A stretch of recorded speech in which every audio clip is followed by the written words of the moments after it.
before they could get the new computer out. So that was a negative aspect of the Osborne effect. It's generally pretty negative. It's generally if you announce something too early and then people don't know if they want to get the new thing, so they will wait and not buy the old thing. So, for instance, if Elon said in 1 year we're going to have a Tesla Model 3 that costs $1 and we'll be able to drive a billion miles with before recharging, that would be the Osborne effect because people would go, I'm not going to buy a Model 3 now if I can get one for $1 in a year.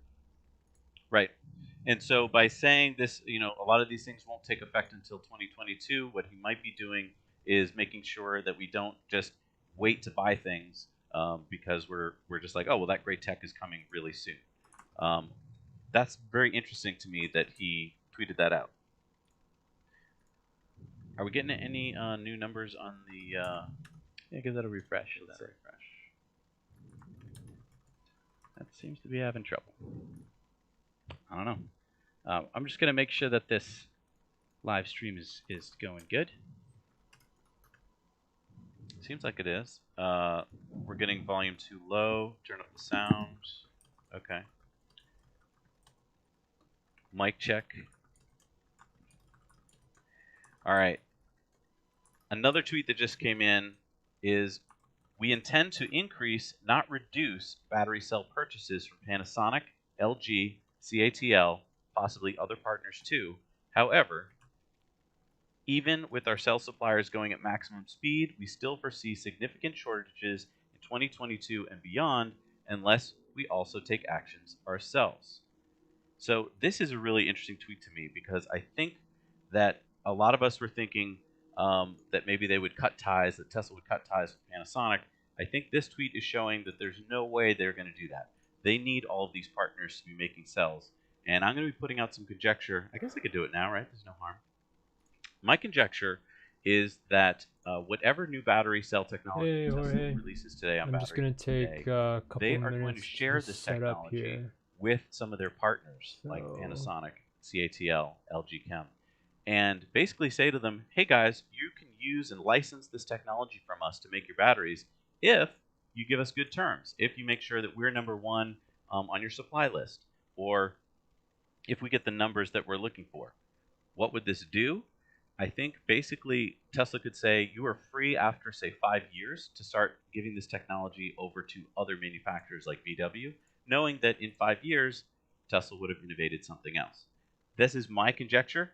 Could be completely crazy. I'd love to see your thoughts, see if you think I'm crazy. But basically, this points to the fact that Tesla needs every single battery cell it can get. And one of the things we're going to be talking about here, and I think we're going to be hearing about in a few minutes from Battery Day, is that Tesla is working on basically two different kinds of batteries, right? You got the nickel-based battery, which is probably going to be its ultra-performance battery, and then you've got an iron-based battery, which is going to be put into the cars, probably like the Model 3s, the Model Ys, cars where you don't really care as much about performance, but you basically need a cheaper battery and you need more batteries made. Because as we remember, Elon was talking about the fact that they're kind of nickel constrained right now.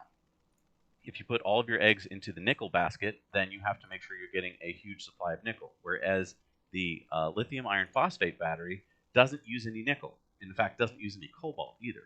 So I think this is something we're also going to hear about today, is that they're going to be putting that chemistry... Whoa! All right, earthquake.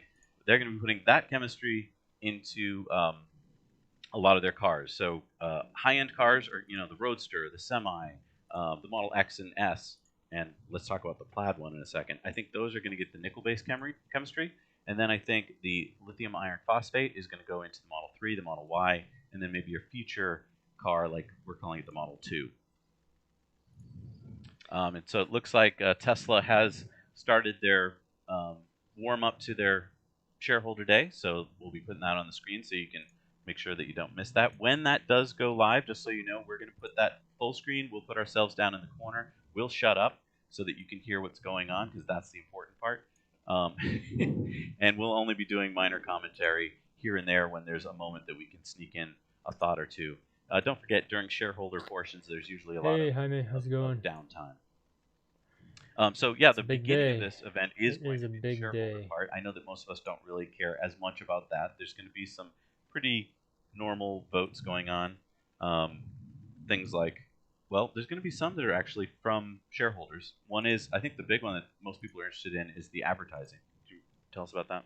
Yeah, so this generally tends to come up again and again, that people want to see Tesla to advertise. They want, why doesn't Tesla advertise on TV and in, I don't know, magazines, Hey, newspapers, Kenny, whatever big the day. heck those things Big are. day. And so that is a shareholder resolution just where basically they are posting, asking Tesla, will you please advertise? It's a weird thing posting for a the shareholder stream on to, some Tesla like, a groups. weird shareholder vote. I don't How are you think doing? that How's this is a everybody typical doing? thing, mostly because most Jaime, how's companies Mexico? advertise. Right. And this would only be a Kenny, resolution. I don't New think York. it's binding. I don't think you can tell a company, how to do its strategy. But this would be a resolution saying, us shareholders think you should advertise. Right. I personally do not I'm think we alright. need to spend a penny on advertising. This is We're already, production limited. We're not demand limited. this is Why gonna would be a you good want to day advertise something for if everyone already for wants this a product? reason. Exactly. And Should be I think interesting. that a lot of well, the Tesla board agrees that basically this is something that shouldn't pass because there's no reason for it to. Right. They've recommended a no vote. Right.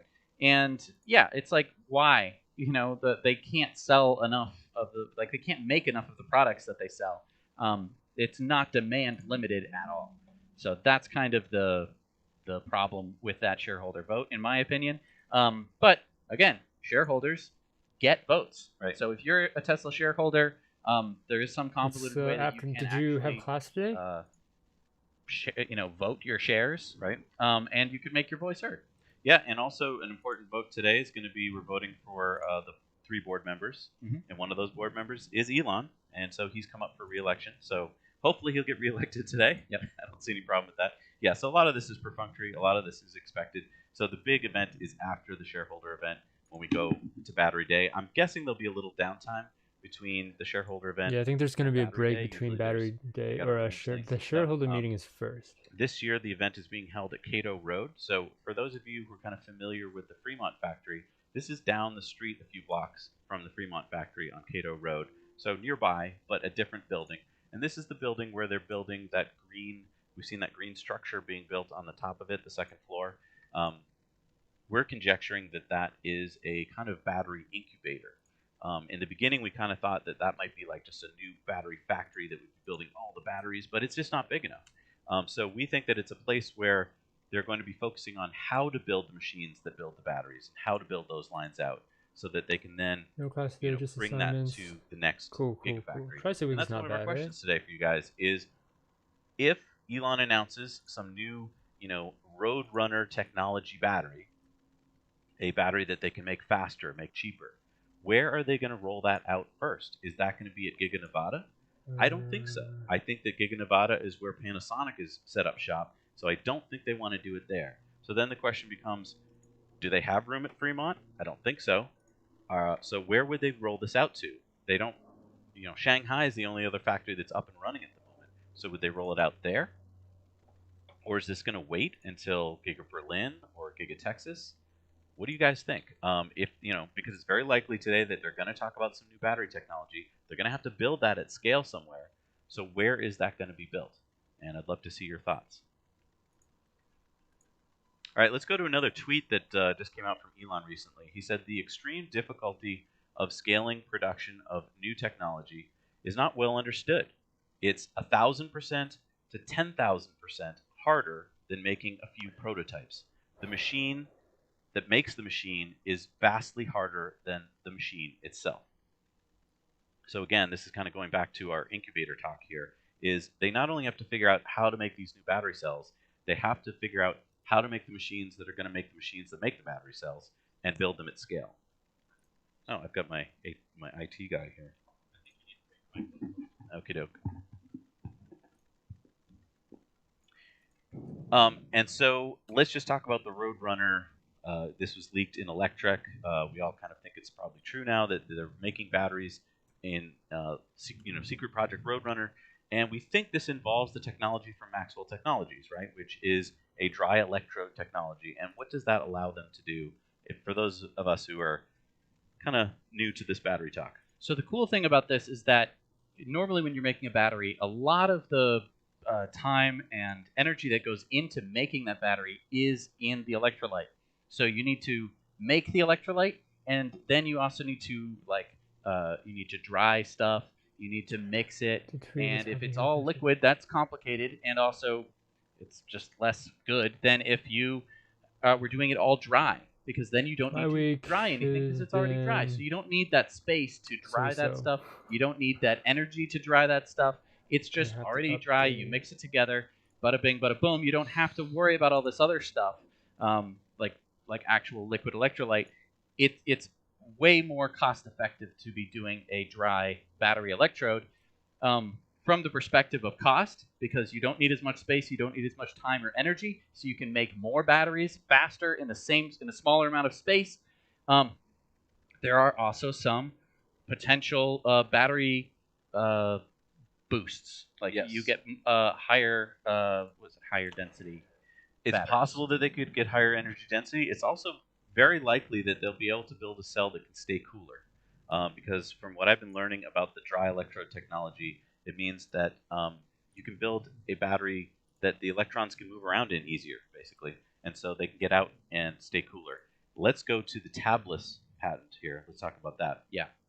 I am fingers crossed here, that Elon is going to announce that they are implementing the tabless technology. What is that?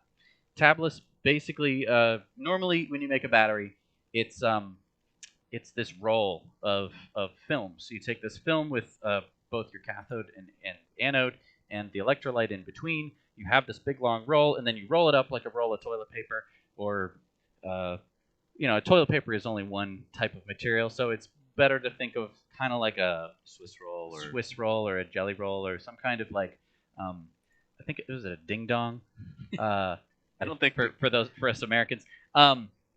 It's a spiral, and the problem with that is you have both ends of that, so you could unroll it and it could still be a battery. In fact, you can see GM's Ultium batteries have that. They're just big flat things, and so that's kind of like an unrolled battery. And so you hook up one end, you hook up the other end, and the problem with that is the heat builds up quite a bit, because when the electron has to leave the battery, it has to go all the way around, spiraling out of the battery.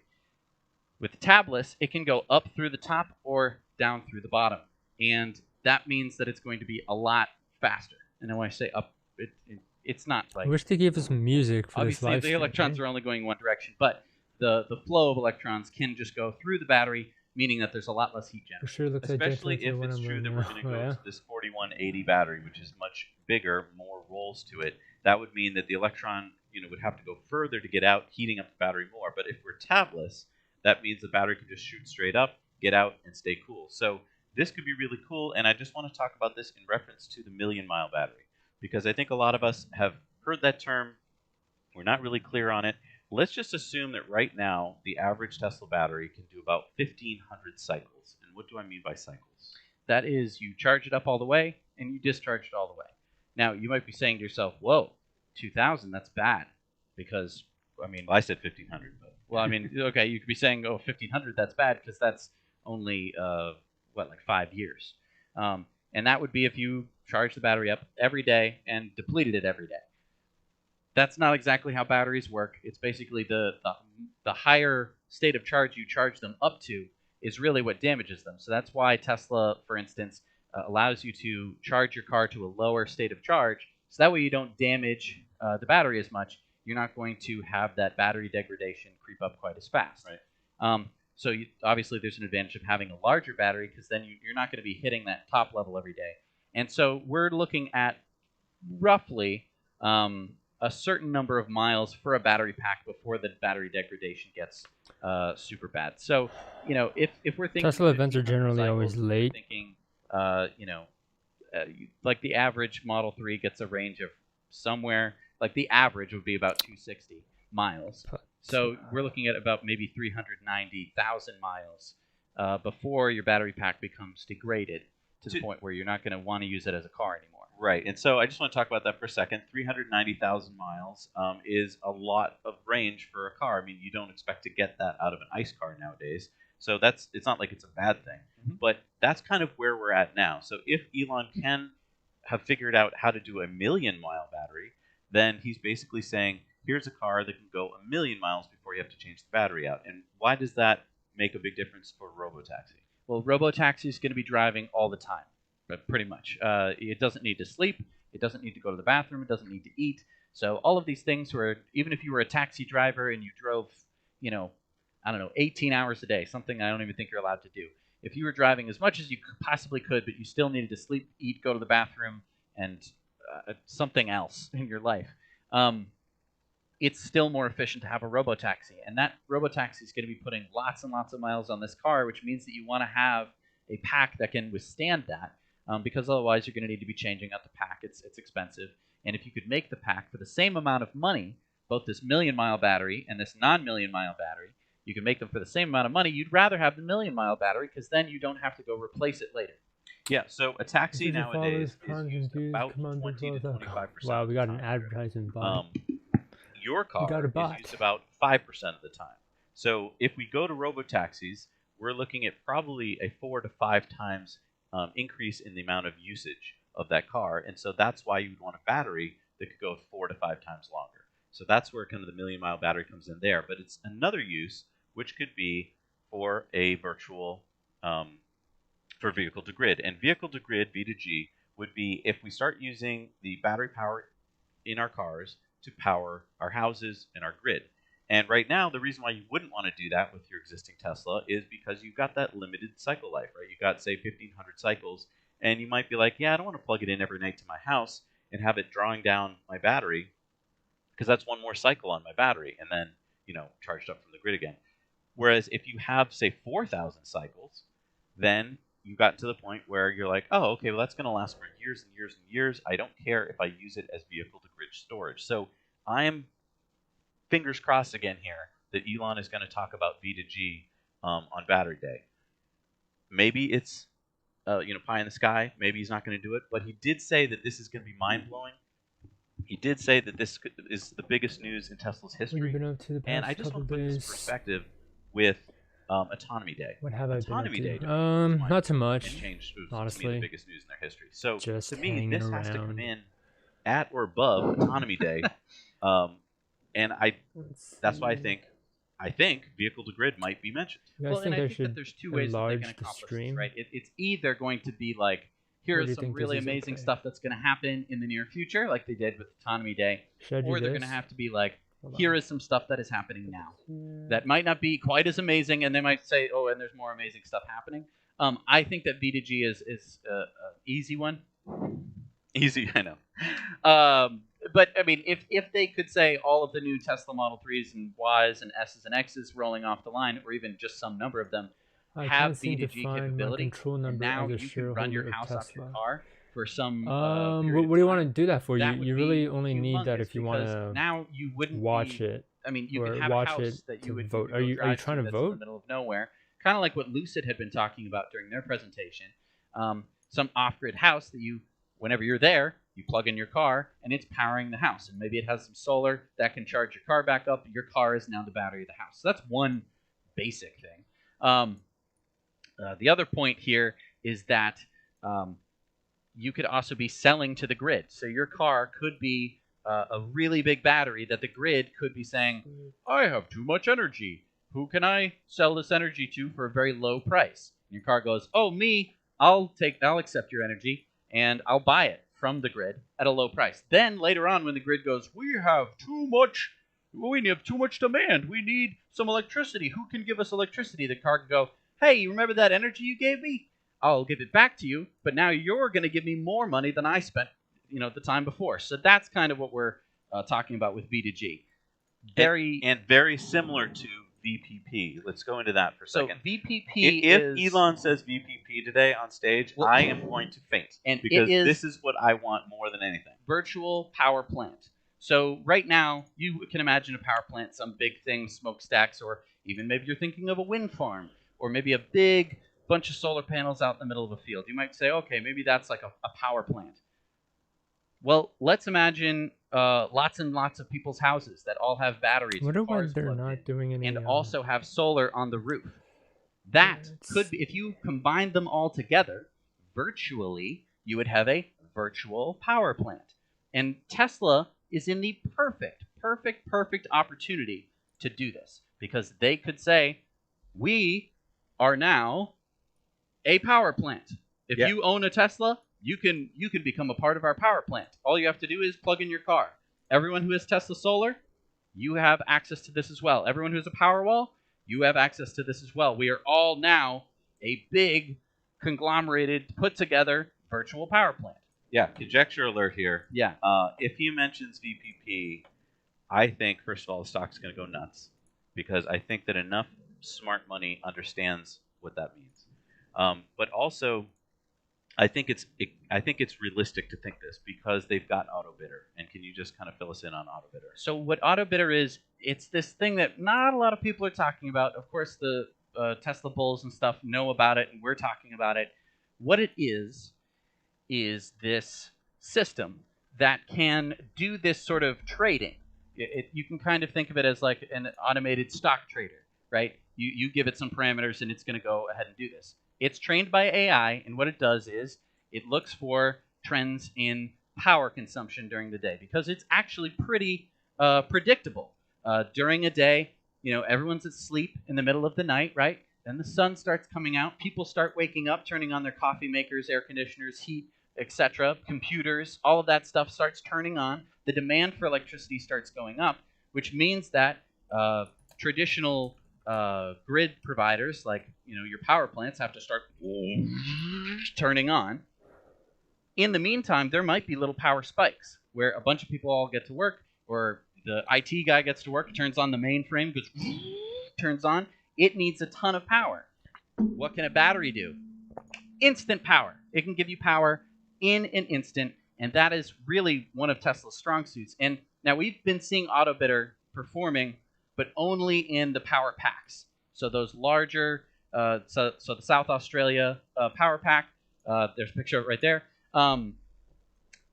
that can kick in, sell power to the grid when it needs to. Then it can buy energy from the grid, sometimes, depending on where you are in the world, if I have sometimes everything. at negative prices. Right.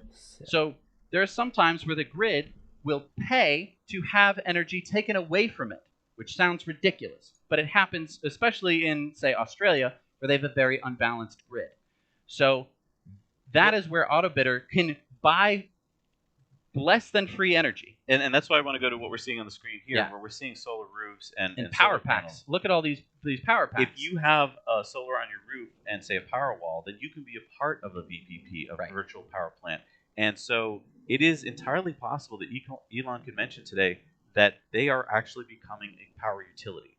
Right. Because some rules have changed here in the United States and are changing as we speak from FERC, allowing people to aggregate like power utilities do.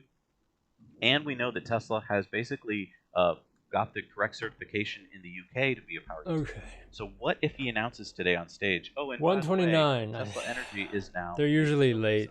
Right. That's kind of and the... I think, I kind of the don't know if it reputation. would be England that they would have to do this first, because they've got certification there. But even if it's small to start, even if it's only a small number of megawatts, just the idea that they are getting into the utility business could be huge. Because don't forget, Elon has talked about this. The energy side of Tesla is going to be even bigger than the other side. And we're just checking our feed here because it went down for a second, but I think hopefully we're still up and running for you guys.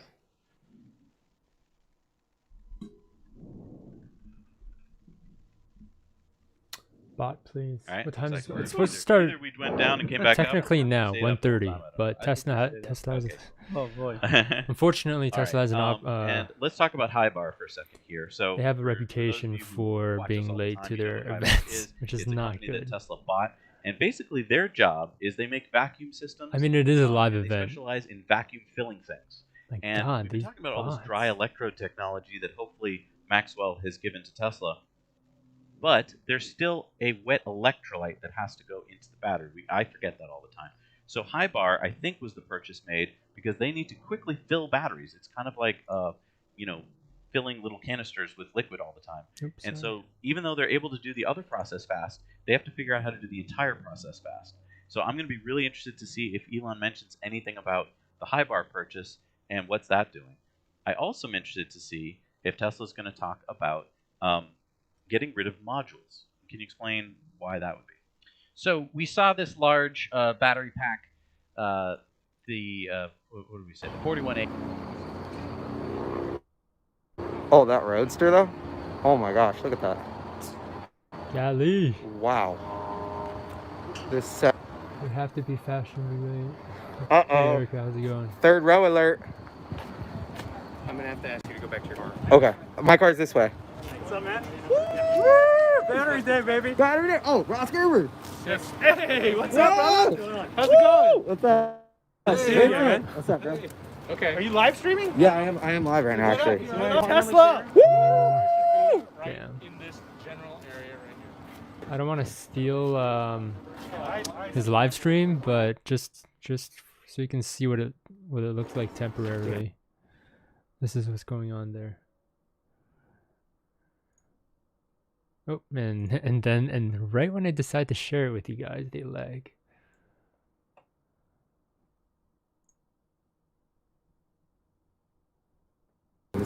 Numerical here. How's it going? Dude, how dope is this? 73? 95? I have no idea. I don't have no number. Really? Yeah. I've seen the Cybertruck. I've seen the Cybertruck. Dude, this is crazy. Look, we got Vincent, Rob, Tesla Daily, Soft back there. Everybody from the Tesla community. Wow. 17 people. How's everybody doing? Yeah, I'm gonna guess that they're probably gonna start at like 140 or 145 if I'm gonna be honest, because they're generally always late for their live events. 95? So I want style car. Oh, 95, yep. You're pretty close to me. I think This is pretty sweet. Are you live? I'm live, dude. What up, Hyperchange? I need to do a live stream too. Yeah. In case. Right? So much B-roll out here. Look at how many Teslas. I think this is my number. Callie, I have to meet you. Hello. Alan, my mascot. I've been a Patreon.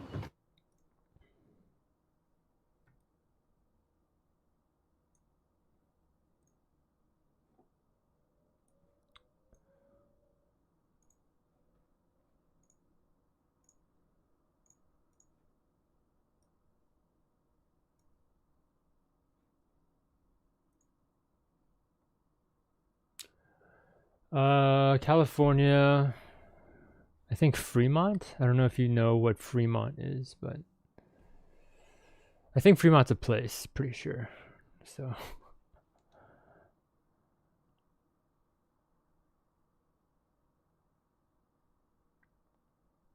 No, Yeah. temporarily. Temporarily. Well, let me Dude, get this some is so water, cool. please. I can't believe it. I know. All right, have fun. Yeah, you too. Yeah. Yeah, so it looks like there's somebody streaming like right there.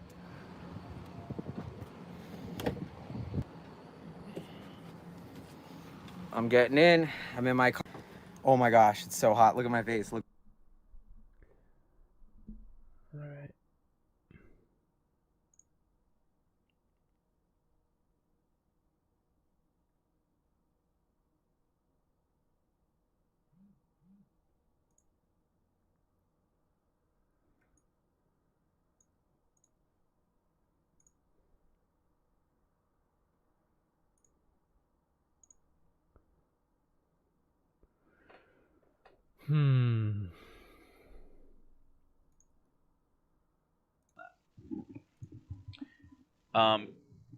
Let's talk about. Let's do another Patreon question. Oh, okay. Yeah. Let's. How about this one right here?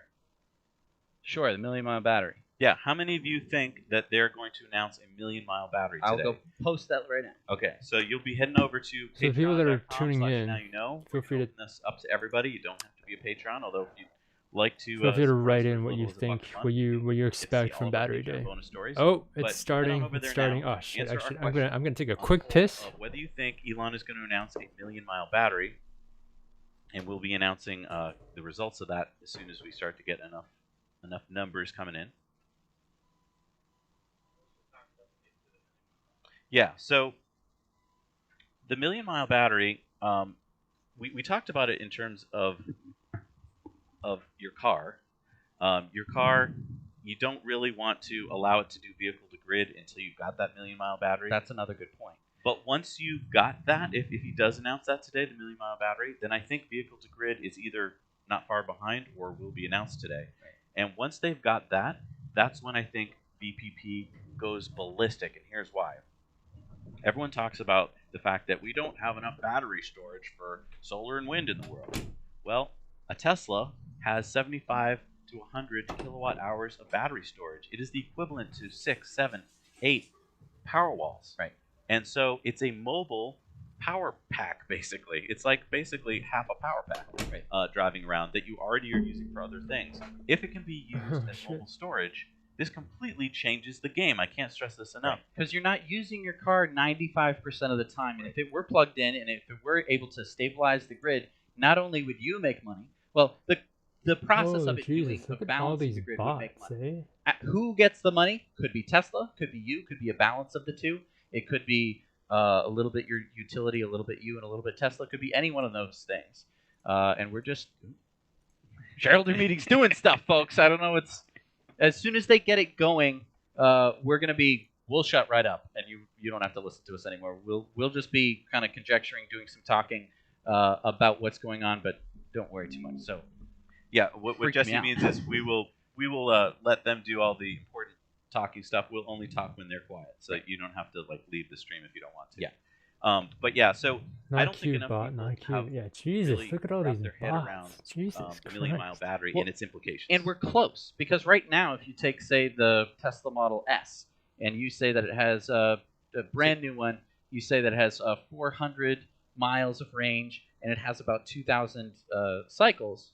There's 800,000 miles of range. That's there. really close. Now you might say, okay, but it's never going to be used like that. You're going to be you'll only get about half that range. Sure, that could be said. But I think that if Tesla is this close, it only takes about a 10 or 20% increase in energy density to make a million-mile battery without having to do anything to make the batteries last longer. So if they did anything to make the batteries last longer and had an increase in density, which means that your range would go up, all of these things lead to a longer life of your battery. Because if you have a really, really massive battery, let's say you had a 200 kilowatt hour battery, not only would you have a massive range, and you're going to be the same person you are now, you're not going to need to drive much further. It means that for every amount of battery that you use, you're using a smaller portion of it. So, for instance, that's why the Nissan Leafs, those batteries didn't last that long, because you're going to be going from 100% down to about 20% in just a usual days. I don't know if you guys see this on the YouTube stream. Oh my god, you guys do. I think the biggest argument to what you're saying now, Jesse, I've never had all these bots come in If before. I had a million-mile battery, I still would want to waste What is going on? Jesus stupid Christ. vehicle to grid stuff. But what if they paid you? Right. And I think this is a big point here, because as soon as you start getting paid to have your car sitting there anyway, you're making money off that. I think a lot of people would say, oh, yeah, sure. I have more battery than I need anyway, and you're going to pay me to use some cycles? Great. Right. And because it will be valuable. And this, we've conjectured before, could mean that the price of the car will drop. It could get to the point where basically the cars are mobile batteries. I'm on YouTube and I see it. Pretty insane. That Tesla is able to pay you so much for that use that the price of the actual mobility part of the car drops way, way lower. Well, let's say you have a monthly financed bill of $500 a month for your Tesla And model. of course, as I said, they are super late. Look at that. Now let's say that Tesla says, as long as the more you keep your car plugged in, the more money we're going to give you, because you're going to be balancing the grid depending on where you live. And let's say you could make $200, $300 a month. That's paying for the car. Right. And there are definitely some places like in Australia where I think that you're only going to be limited by how much energy can go back and forth between the car. And you could probably be looking at making money. I mean, imagine buying something that is going to immediately start making you money. Because if it is making you more money than the auto loan that you have to pay every month. Is that from your Discord? Can you You should just be buying a billion. No, it's not of from them. my Discord. It wouldn't make any sense not to, from because Twitch. you'd just be making money in cars, which is weird because normally a car is a terrible, terrible, terrible investment. I want to go to our poll, and then I want to talk about what I think could Should I be just the kick big Twitch? reveal of Let's battery. see. Okay, let's see. So Maybe I'll Jesse's just gonna kick check Twitch on the out. poll so we can find out what you guys think.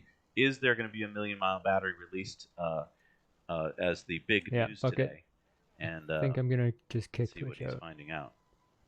See if that helps. And then I'm going to reveal to you what I think my conjecture is, and a lot of people, not just me, think could be unveiled today by Elon at Battery Day. Hopefully that helps. So what are we finding out? Patreon's still loading, folks. I'm looking at your Discord. The bot is a member and posting in your So Discord 310 people say yes on the 1,000,000-mile I'm battery looking at being your announced today. Discord. How many say bot no? is a member? Only 28 say What do no. you mean? So But like if you guys are the right, you guys ID are very is smart, so I think you're going to be right. the ID, the username is different. 93 people say that there is going to The be well more than 1,000,000 miles of battery life. Oh, here it is. Here it is. Okay, so It's about starting. four I think it's from people Twitch, say and I it'll think I be got rid of bigger it. than a So 1,000,000 mile I think we're good now. All right. I want to throw out this one I'm really excited about. Oh wow, it's outside. Everyone's gonna and reveal a new Nope, new car. audio's not working, guys. Compact car. So compact. Please tell me I didn't. Yeah, audio's not working, guys. Audio's not working, guys. Get your shit together. Get your shit together. Good afternoon, everyone. There we go. All right. Welcome to Tesla's 2020 annual meeting of stockholders. Can be We're louder. really excited that you could be here with us today. My name is Al Prescott. Let me I'm know how the Tesla's battery Vice is. President of Legal. There'll be two parts to today's meeting. First, the formal part of the meeting will get out of the way, which will cover the 7 items that stockholders have been asked to vote on. After the voting, I'll introduce Tesla's co-founder and CEO, Elon Musk, who'll give a presentation about the company update and year in review. And then following the conclusion of the stockholder meeting, we'll start our separate Battery Day event.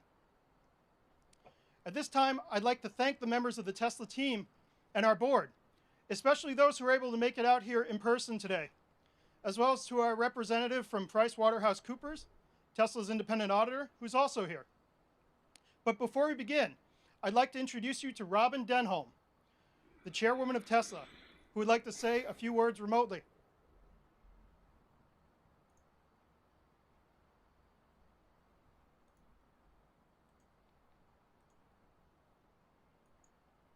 Thank you, Al. Hello, everyone, and welcome to the 2020 Tesla shareholder meeting. A special welcome to the many Tesla shareholders that have joined us today in person, as well as online from across the country and around the globe. I wanted to start today's proceedings by thanking you, our shareholders, for your tremendous support over the last year, and especially to those of you who have been with us through our journey over the past 10 years since the company's IPO in 2010. While we have stayed true to our mission of accelerating the world's transition to sustainable energy, in many ways, our company has evolved beyond recognition over the past decade, and that is a great thing.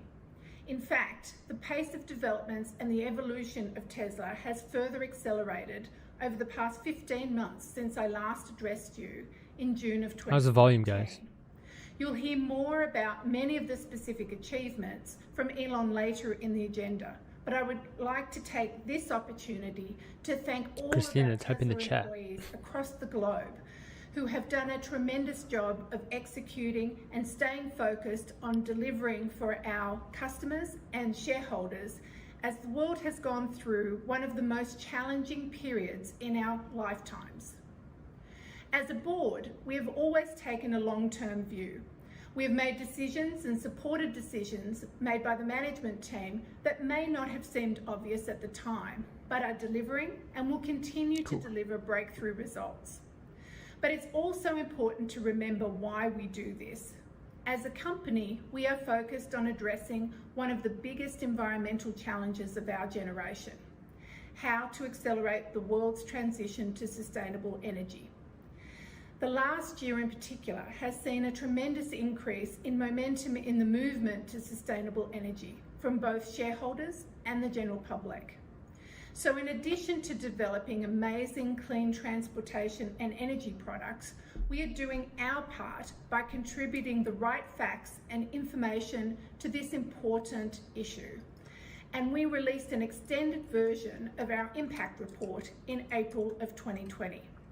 In this year's version, we have covered in great detail many areas that are important to our shareholders and our customers alike, such as our environmental impact, greenhouse and other noxious gas elimination, our supply chain efforts, especially in cobalt, and our culture and people focus.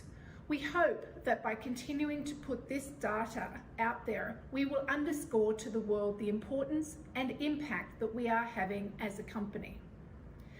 Lastly, continuous feedback and input from our shareholders is essential for us to do our jobs, and I would like to thank you for your support in this regard.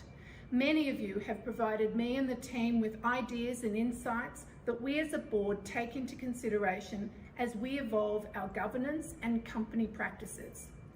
It's especially crucial to the board members as we pride ourselves in adaptability and the diversity of thought and experience that we collectively represent on the board.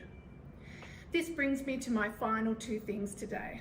As today is his last shareholder meeting, on behalf of the board, I would like to sincerely thank Steve Jurvetson for over a decade of service to Tesla, the board, and our shareholders. You will be missed. Finally, I would like to introduce to you our newest member of the board, Hiro Mizuno, who until recently led the largest pension fund in the world. He brings a wealth of experience to the board, but let me hand over to Japanese Hiro to fellow. say a few words. Hiro. I don't think that's how you spell Thank it. you, Robin. Anyway. Ladies and gentlemen, welcome to Tesla Annual Shareholders Meeting. It is my real pleasure to virtually meet you, Tesla shareholders, people who believe in Tesla's mission and its growth opportunities. I spent all my career in finance and asset management in Tokyo, New York, London, and Silicon Valley. Until recently, I was the chief investment officer of GPIF, $1.5 trillion Japanese public pension fund. And one of my priorities as an investment chief was to promote responsible investments, which aim to make financial returns while pursuing ESG agenda, such as environment and social issues. I believe in the market where Yo, ESG Zach, is becoming welcome to the mainstream, chat. purpose or mission-driven What do you expect? Tell me businesses what you expect. will gain long-term investors' support. This is why I was interested in Tesla, where our mission is to accelerate the world transition to sustainable energy. I'm very excited to join the Tesla team on the journey and hope to assist Tesla deliver what investors expect by further enhancing its environmental and social impact. Once again, Tesla shareholders, thanks for your support. I'm looking forward to seeing you in person next year. Thank you. Assuming COVID is done by next year. Thanks, Robin and Hiro. I will now call the meeting to order. Please refer to the meeting agenda that has been provided to you and posted also to our virtual meeting site. The time is now 1:49 p.m. Pacific time, and I declare that the polls are now open. We've already received voting proxies from stockholders over the past few weeks, meaning that almost all of the votes that will be counted were already submitted before the meeting. However, if you wish to vote now or to change your prior vote, you may do so through the virtual meeting site. For those that are here in person Oh, today, Zach, ballots I'll and send ballot you the boxes were thing available here. to I'll you send at it to you check-in. right now. Tesla's board of directors has appointed Computershare Trust Company to serve as inspector of elections for the meeting. Computershare has taken and signed an oath as inspector of election. Here, I'll put it in the Has chat so you certified guys can see. that starting on August 13th, 2020, the proxy material or a notice of internet availability of the proxy material were Let me know mailed if and that provided works. to all Tesla stockholders of record as of July 31, 2020. we have a majority of the outstanding shares represented at the meeting. So I declare that there is now a quorum present and that we may proceed with the meeting. The items on the agenda are as follows. The election of 3 Class 1 directors, Elon Musk, Robin Denholm. You can check those questions out. To each serve for a term of 3 years. 2, to approve Tesla's executive compensation on an advisory Safe basis. answer, Zach. And 3, to ratify the appointment of PricewaterhouseCoopers, LLP, as Tesla's independent registered public accounting firm for the fiscal year of 2020. Tesla's board has recommended that our stockholders vote for each of the director nominees and for each of those proposals. In addition, we have also received 4 stockholder proposals as described in the proxy statement. Yeah, I mean, like during these events, Tesla's board has prepared a statement in opposition. everybody except for Elon, which appear in the proxy.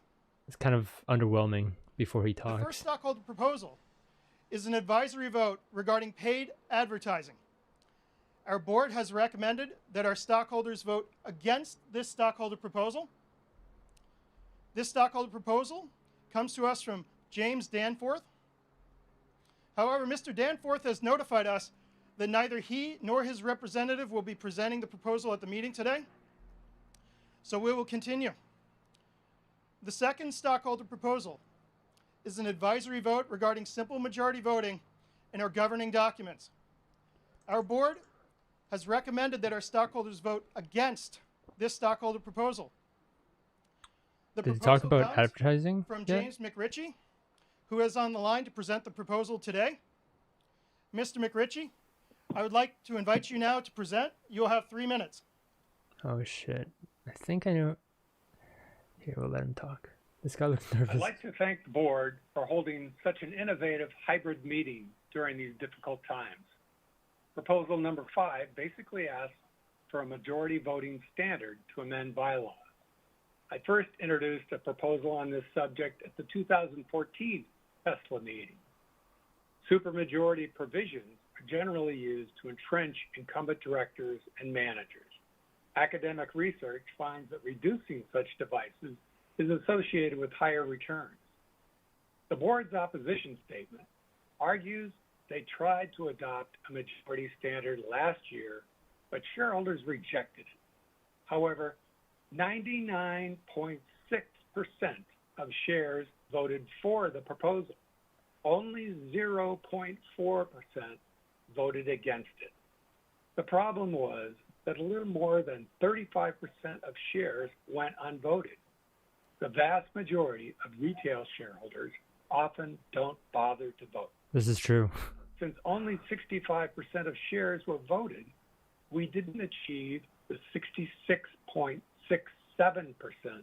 necessary to overturn the current supermajority bylaw. It appears the proposal failed primarily for 3 reasons.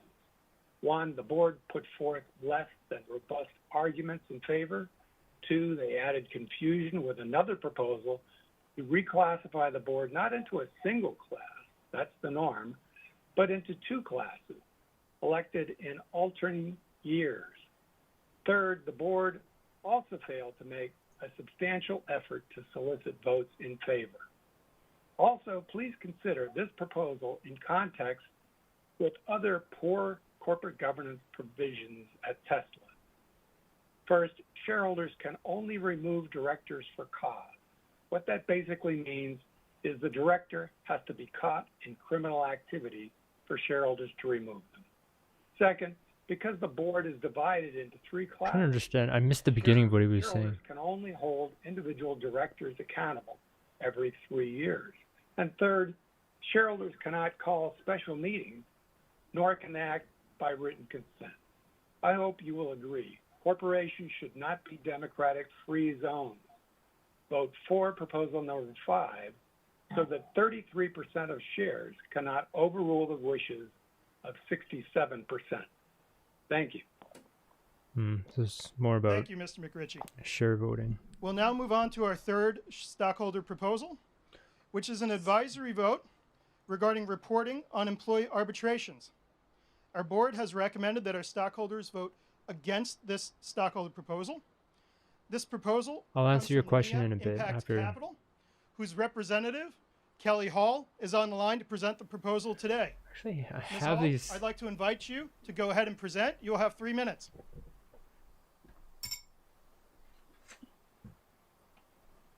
Hello, my name is Dr. Kristen Hulley, and I'm the founder and CEO of Nia Impact Capital.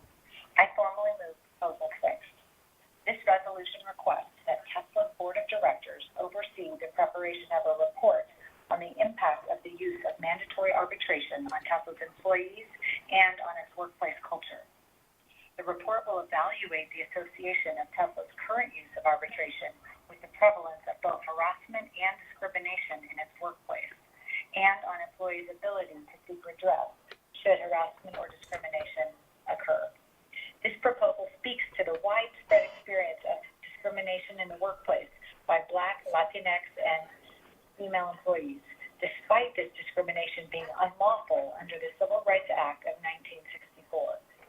Tesla has faced a number of serious allegations of racism and sexism at its Buffalo and Fremont plants. Companies that allow bias, discrimination, and harassment in their workplaces are at risk for unnecessary legal, brand, financial, and human capital issues. Support for this resolution is warranted for the following 5 reasons. 1. Research shows that companies benefit from diverse and inclusive workplaces. 2. Corporate policies that allow harassment and discrimination risk investors' capital. 3. The use of arbitration exposes investors to an unknown level of risk. 4. Broad concerns exist with respect to fair treatment in Tesla workplace, and Tesla employees have alleged harassment and discrimination on the basis of both race and gender. Tesla, a company investors love for its innovation, leadership, and wise moat, So I think we generally know what this is about. Some of the things that I expect here, I'll turn this down for a little bit. Million-mile battery, longer range, maybe faster charging times. They're going to talk about the relationship with Panasonic and their battery suppliers, and maybe they're going to talk about like chemistry, battery chemistry, and you know, they're reducing the amount of rare earth minerals in their batteries. What else is on the agenda? Oh yeah, there was a leak that came out about the size of the battery that they're using. So yeah, it's pretty much exactly what you said, but more in detail. Bias, harassment, and discrimination to continue, hidden from employees and investors. To maintain Tesla's wide moat, it is essential that the board seriously assess the implications of the use of arbitration, and that Tesla begin to take seriously the need to ensure a fair, equitable, positive.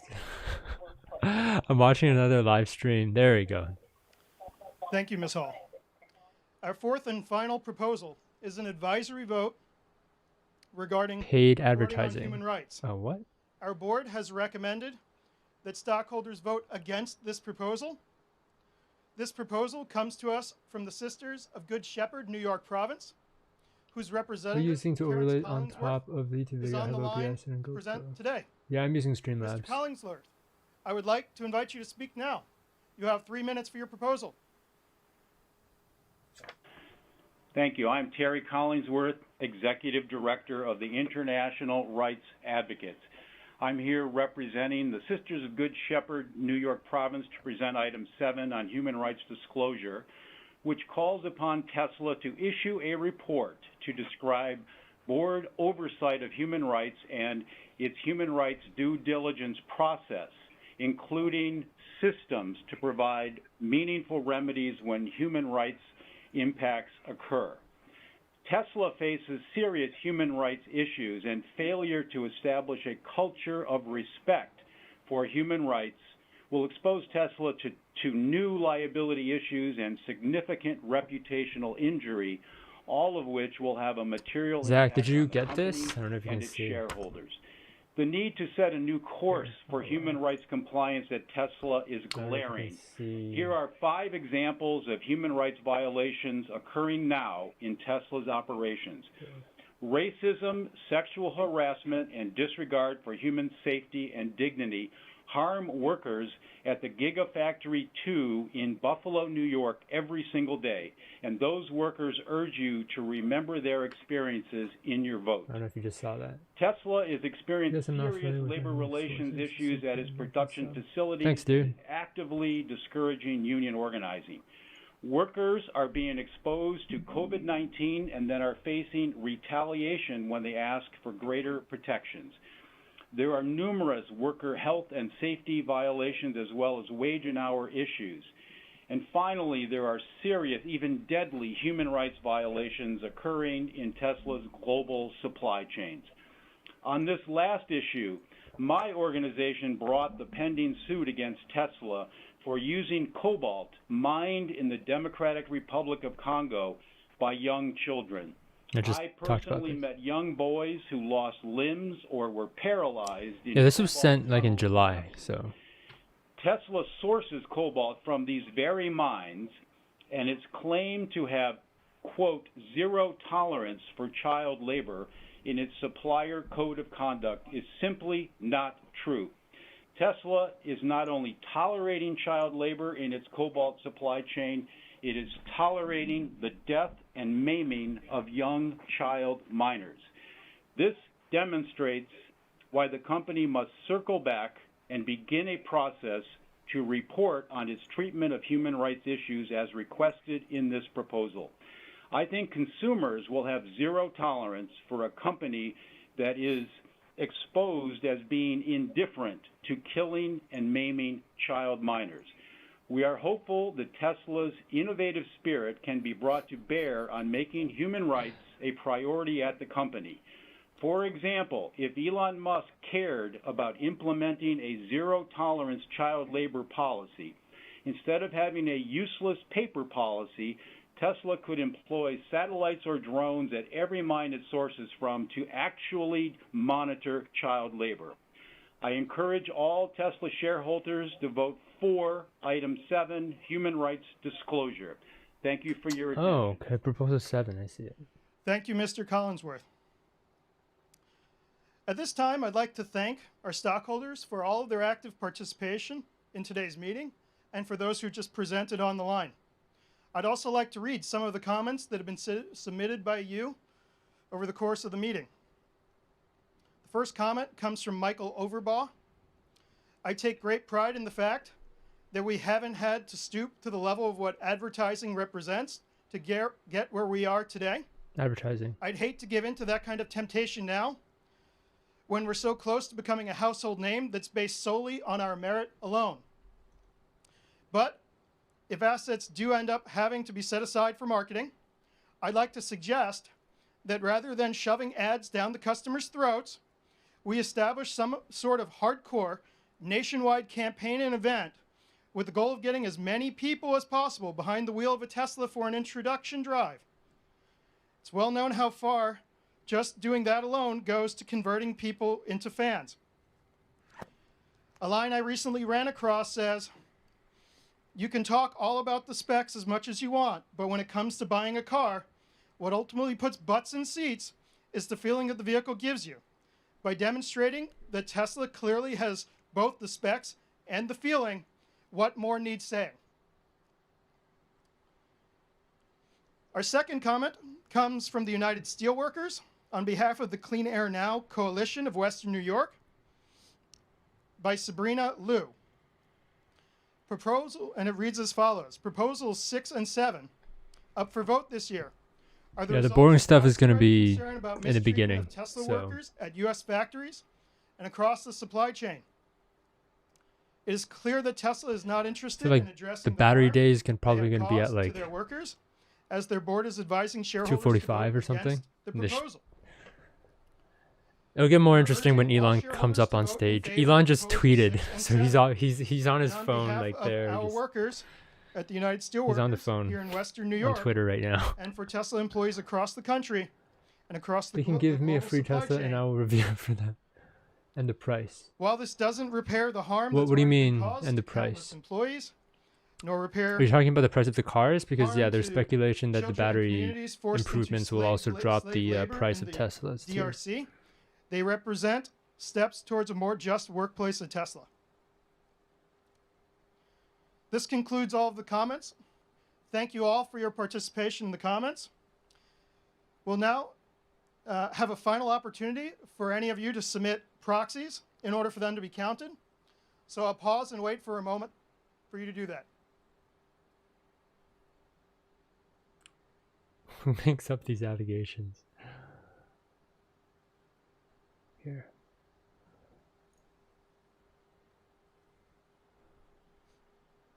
What does that mean? Proxy? Okay. Objections? I I'm declare guessing? that the polls are now closed. Okay. Tell me So on what based on the proxies that we have previously received, I'd like to announce on a preliminary basis that our stockholders have approved the recommendations of Tesla's board. You mean on the price all of the agenda car? items, other than the stockholder proposal for an advisory vote regarding simple majority voting in our governing documents.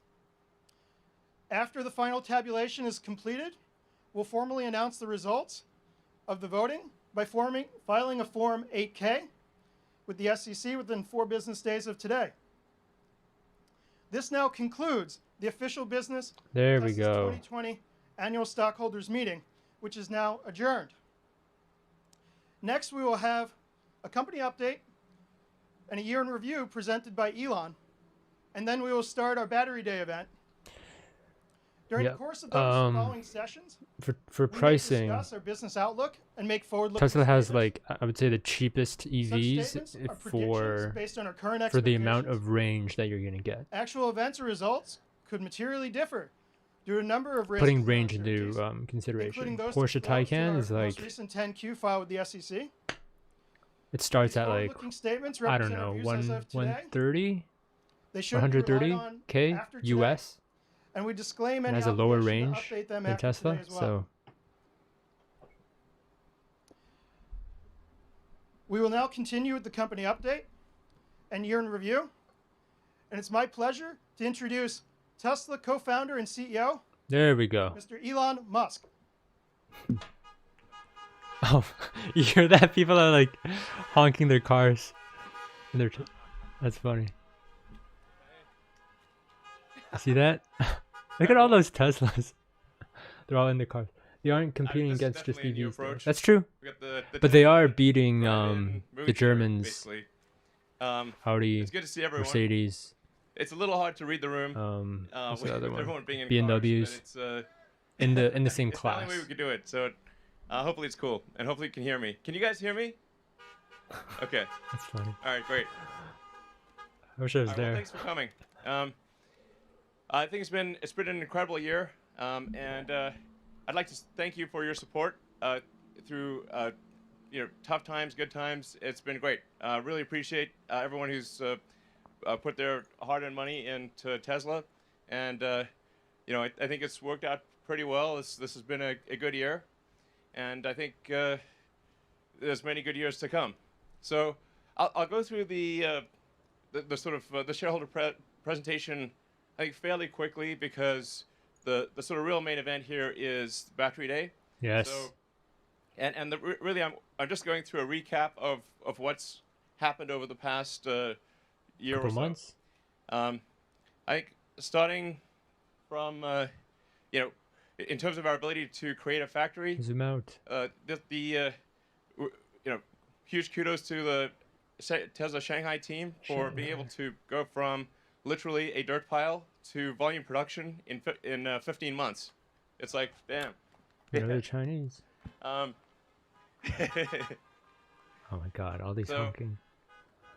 and I think something that's really quite noteworthy here is Tesla is the only foreign manufacturer to have a 100% owned factory in China. I think I told you this, So this Zach. is often not well understood or not appreciated, but to have the only 100% owned foreign Factory. foreign factory in China is a really big deal, and it's paying huge dividends here. So we really wouldn't have the results that we have had this year without the great efforts of the Tesla China team. So I'm super appreciative of that. And we'll see the Shanghai factory continue to scale quite a bit from where it is right now. I think we really could expect that to be, over time, a factory that produces over 1 million vehicles a year. I think they recently made 1.2 or 3 million cars in total. So let's see. So we also reached in the past year volume production of the Model Y, and this was the smoothest launch that we've ever had. So I think we're definitely getting better at new vehicle launches and building factories and scaling production. Have you seen a Model Y, Zach, in person yet? It's the hardest thing is scaling production, especially of a new technology. It's insanely difficult. Making a prototype is relatively easy, and if I think like what is the real achievement of Tesla in sort of car company terms, it's like it wasn't making sort of exciting prototypes. It was that Tesla was really the first company in about a century in the U.S., the first U.S. company in the U.S. to reach volume production and be sustainably profitable. Like the crazy thing is this has really not happened in 100 years. That's the actual super hard part. And we now have 4 vehicles in volume production, S3 XY. So also the toughest joke I think maybe ever. It was a very difficult joke to make. I will answer that question. We also introduced the lowest cost solar in the U.S. It's only $1.49 a watt, and we really just simplified the whole chain of the whole value chain. So reduced sales and advertising, got rid of a bunch of unnecessary costs, and really are just relying upon the fact that it's just the lowest cost, most efficient solar in the U.S. Providing both retrofit and the solar glass roof. Which I think is a really great product, a hard product to make work, but it will be a major product line in the future. In Hawaii? And we also got 4 consecutive quarters of GAAP profitability, which was very difficult. Yeah. So. Look at these guys. And so a testament to the hard work of people at Tesla. I mean, to do this in extremely difficult times against a wide range of adverse circumstances was insanely hard, but we got it done. So, and I think the future is looking like I think very promising from sort of an annual profitability standpoint. So, shipped all the way from California. In order to sort of. I wonder if it'll be closer to ship it from the Californian factory or the Chinese factory. And you need ideally the best technology. Probably California. We had the best technology for a while, but now we're also achieving economies of scale. So, and we're also rapidly improving autonomy, which is a massive value add to each car. So, I think the value of Tesla is going to be like total. I mean, that's pretty standard. Yeah, it's $1,000 to ship a gas car. Times the value of autonomy. That's a way to think here, about the in future Canada. value of Tesla. So that's pretty cheap considering you have to go through that ocean. This is really important for growth. And a key element here is tightening up the time from when a car is ordered to when it is built and delivered. So for a company that's growing rapidly, it's extremely important to tighten the supply chain and to have from when parts arrive, put it into a car very quickly and deliver the car very quickly to the customer. And if you can do that inside the sort of your kind of payables timeline, then the faster you grow, the more cash you have. Or conversely, if you're unable to do it within your payables timeline, the faster you grow, the less money you will have, which is obviously bad. It's for a capital-intensive situation. So just tightening up and having the parts move very quickly to the factory, put it in a car, get it to a customer, makes a massive difference to cash flow generation. And I mean, that's why it's extremely important to have a factory in each continent. Because if you don't at least have a factory in the continent, it is impossible to achieve this. So having a factory in China that's able to serve China and then soon many other countries in the region will be key to us tightening that total sort of chain of cash flow and getting it. Essentially, the faster we grow, the more cash. This is really important. That's also why it's important to have Giga Berlin complete, because then we'll have a factory in China, factory in the U.S., and soon a second factory in the U.S. in Austin, and a factory in Europe. And I mean, even for Giga Texas in Austin, even if we had exactly the same costs as in California, it would still be advantageous to do it there because it's roughly 2/3 of the way across the U.S. So in terms of delivering cars to the central U.S. and to the East Coast, it's just faster, costs less, and it fundamentally improves our economics. So I think this is also maybe something that's not fully appreciated of just how important it is to have a factory at least on the continent or reasonably close to where the end customers is, so you can tighten that whole chain. Industry performance. We've while the rest of industry has gone down, Tesla has gone up. I think this speaks to thanks. BMW, Daimler, Honda, Volkswagen. What happened? And so I'd like Toyota, to Nissan, Ford, taking a chance on Suzuki, Tesla GM, and Mazda. buying our product, and really hope you're enjoying it. This is really, our sales, as Al was saying, really Global grow by vehicle word of mouth. deliveries. So this is really, I think, a very pure, it's very pure in the sense that it's like, it's growing on the basis of existing owners recommending it to new customers. This is really, I think, a good way to grow. And then in 2019 we had 50% growth, and I think we'll do really pretty well in 2020. Probably somewhere between 30 to 40% growth, despite a lot of very difficult circumstances. I mean, there's so many, pandemic, wildfires. It's like a whole bunch of difficult production issues. But thanks to the hard work of the Tesla team and a lot of innovative approaches to overcoming issues, we're able to still see significant growth in one of the most difficult, in fact, I'd say probably the most difficult year of Tesla's existence. So, and we also published our extended impact report. At Tesla, we try very hard to do the right thing. If the right thing does not happen, it's just because we maybe made a mistake or weren't aware of it. But we always try to do the right thing as to the best of our ability. And then we published the extended impact report to show, just a sort of a self-examination of, okay, what are we doing right? What are we doing wrong? What can we do better in the future? We're definitely trying to accomplish the most good. And so, if we occasionally make a mistake, we work quickly to fix it and do the right thing. So, it's worth looking at like the average life cycle emissions in the U.S.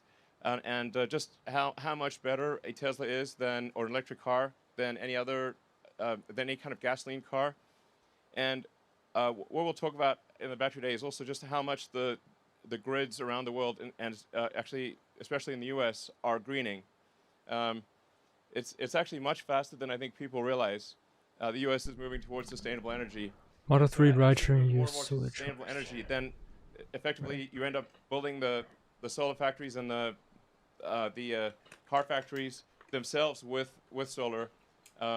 Over time you do, or with sustainable energy. Over time you'll even mine with sustainable energy, and eventually it will get to an effective emissions of 0.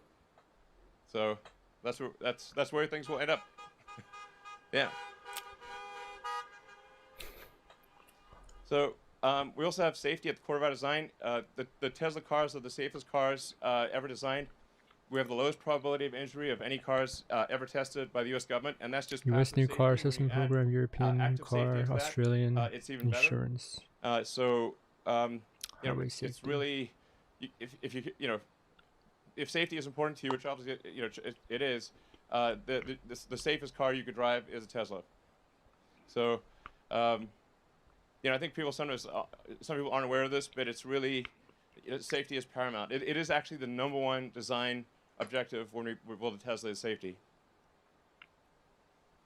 Our factories are also becoming safer, and if you look at the sort of accidents per total vehicle made, it's dramatically better than in the past, and it's already better than industry average, and we're confident we can get it to the best in the auto industry. Autopilot functionality continues to improve, and you can see it in the safety report that we publish every quarter. It's just getting better and better. The U.S. average for collisions is at roughly 2.1 per million miles, and with autopilot engaged, it's 0.3. I mean, this is a profound difference. It really massive, and this will get even better. So we're confident that over time we can get the probability of an accident, especially the probability of injury, to 10 times better than the industry average, like an order of magnitude better. So that's just a lot of lives saved and a lot of injuries avoided. So that's a huge priority for us. On the autopilot front, I think it's kind of hard for people to judge the progress of autopilot. Like I'm driving. I as a matter of course, I've always done this. I drive the bleeding edge alpha build of autopilot, and so I sort of have insight into what is going on. Previously, about a couple of years ago, we were kind of stuck in a local maximum. So we're improving, but like the improvements kind of started tailing off and just not getting where they needed to be. We were quite close to sort of getting trapped in a local maximum. And so we had to do a fundamental rewrite of the entire autopilot software stack, and all of the labeling software as well. So we're now labeling in 3D video. So this is hugely different from previously where we were labeling essentially a bunch of single images from the 8 cameras, and they would be labeled at different times by different people. And some of the labels, you literally can't tell what it is you're labeling. So it basically made it sort of in some cases impossible to label, and the labels had a lot of errors. Now, with our new labeling tools, we label it in video. So we actually label entire video segments, and the system. So you get basically a surround video thing to label, and with the surround video and with time. So it's now taking all cameras simultaneously, and looking at how the images change over time and labeling that, and then the sophistication of the neural nets in the car and the overall logic in the car has improved dramatically. I think we'll hopefully release a private beta of Autopilot, or the full self-driving version of Autopilot, in I think a month or so, and then people will really understand just the magnitude of the change. It's profound. Is it? So yeah. Anyway, so you'll see it's just like a hell of a step change. But because we had to rewrite everything, labeling software, the entire code base, it took us quite a while, and the sort of new I call it like 4D in the sense that it's 3 dimensions plus time. It's just taken us a while to rewrite everything, and so you'll see what it's like. It's amazing. Yeah, it's clearly gonna work. It's clearly gonna work. Tesla core competencies. We've got engineering, obviously. But also manufacturing. I think manufacturing is underappreciated in general, and the difficulty of designing the machine that makes the machine is vastly harder than the machine itself. So, the designing, like making a Model 3 or Model Y or Cybertruck prototype is really quite trivial compared to designing the factory that makes it. Especially if it's new technology and you want to use new manufacturing methods, it's just at least 10 to 100 times harder to do the factory than the prototype. And that's why you see a lot of companies out there, or startups, they'll bring out a prototype, but they just can't get it over the hump for manufacturing, because manufacturing. I don't know if you guys want to hash it out, Zach, Matt. Like basically the prototype. You guys can talk about Xbox versus PS5 in the chat if you want. Probably closer to 1%. And then software. Tesla is both a hardware and a software company. So You can afford it, right, a huge Matt? percentage A of our engineers Cybertruck? are actually software Can you engineers. afford it? And you can think of our car as kind of like Sure a you laptop can. on wheels. And so software is incredibly important. And so not just actually, not just in the car, but also in the factory. So the factory software is extremely important. Just software in general. These are fundamental. These are the 3 critical areas that are needed to make for an awesome company. So, yeah. So we have now we'll soon have 3 new factories, incremental, on. Well, we have one already on 3 different continents. Shanghai. We're expanding. Right, you're a Shanghai Nintendo guy space. first and foremost. Berlin is making rapid progress, and Texas is making even faster progress. So, yeah. With each factory, Well, they're not going to make it also until like make manufacturing technology, 2022, so I think. It's So it's still 2 years off. you know, in some cases, like the Model Y made in Berlin might They need look to the same, mature but it the actually Model is made Y. in a much more efficient I way. think the next one is And, actually it's either the Semi or the we'll talk about Cybertruck. that later in the battery presentation. Why don't you think they'll actually go into production? Do you mean like 3 megawatt hours, in all-in-one like energy mass storage solution. production or at all? So it's been great overall. Yeah. All right. And I think that's basically it. Is that basically it for the shareholder meeting? All right. Thank you. All right. So battery day. All right. Well, thanks everyone for coming, and we'll be back in a little bit to go through the battery stuff. And there's a little bit more in addition to the battery stuff. We got a few extras as well. So I think you'll really like what we have to say on battery. The extras. That's what everybody is speculating about. The battery stuff we're going to talk about is truly revolutionary and essential to Tesla's goal. The fundamental good of Tesla. It's like if you look back in history and say what good did Tesla do? We'll see about that, Matt. We'll see. You know, by how many years did we accelerate? Why do you want one sustainable then? Energy? That's like the true metric of success. You know, it matters if sustainable energy happens faster or slower. And so that's really like how I think about Tesla and how we should. Why do you want one? Sort of assess our progress. You know, by how many years did we accelerate sustainable? And Zach, are you gone? What happened to you? With batteries and a few other things, will really explain how we're going to make a step change improvement in the acceleration of sustainable energy. Thank you.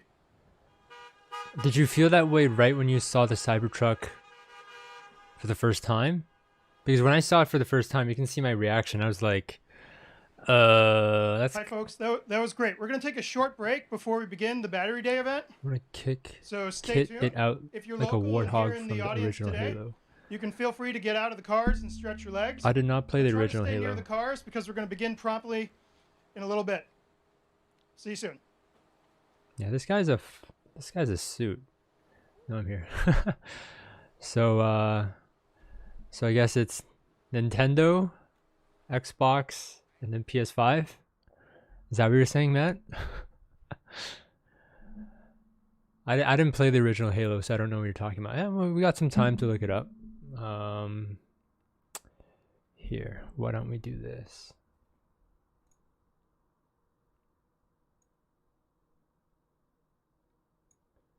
I am going to do...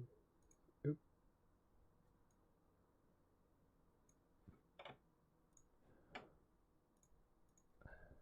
Original Halo Warthog. As soon as I saw the Cybertruck, I knew I wanted one. Oh, interesting. Oh, yeah, I can kind of see the resemblance, I guess. Are you talking about the ATV?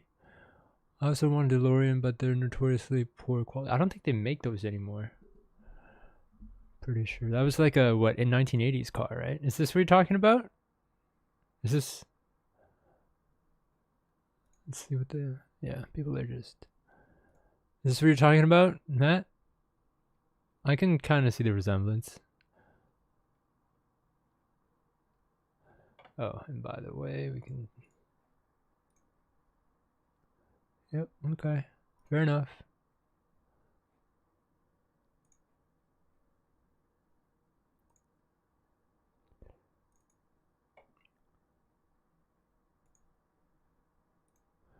But OG Xbox was much more polygonal. You mean like boxy?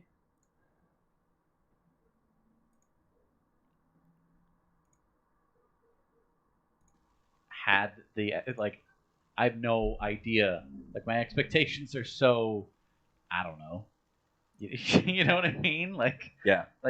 yeah.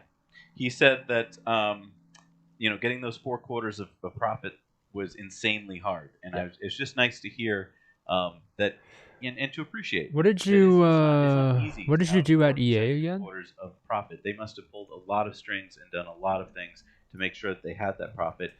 And I think, just conjecture here, that they probably want to be profitable for one more quarter, for this quarter that we're in now, because they probably want to show the S&P committee that they definitely should be included. I think the only argument S&P could possibly have would be to say something like, well, you guys cut it really close, and we think you just pulled a lot of games with or the regulatory credits, that kind of thing. You didn't win fair and square. I don't think that these are good arguments. I think that these are just arguments that they could bring up.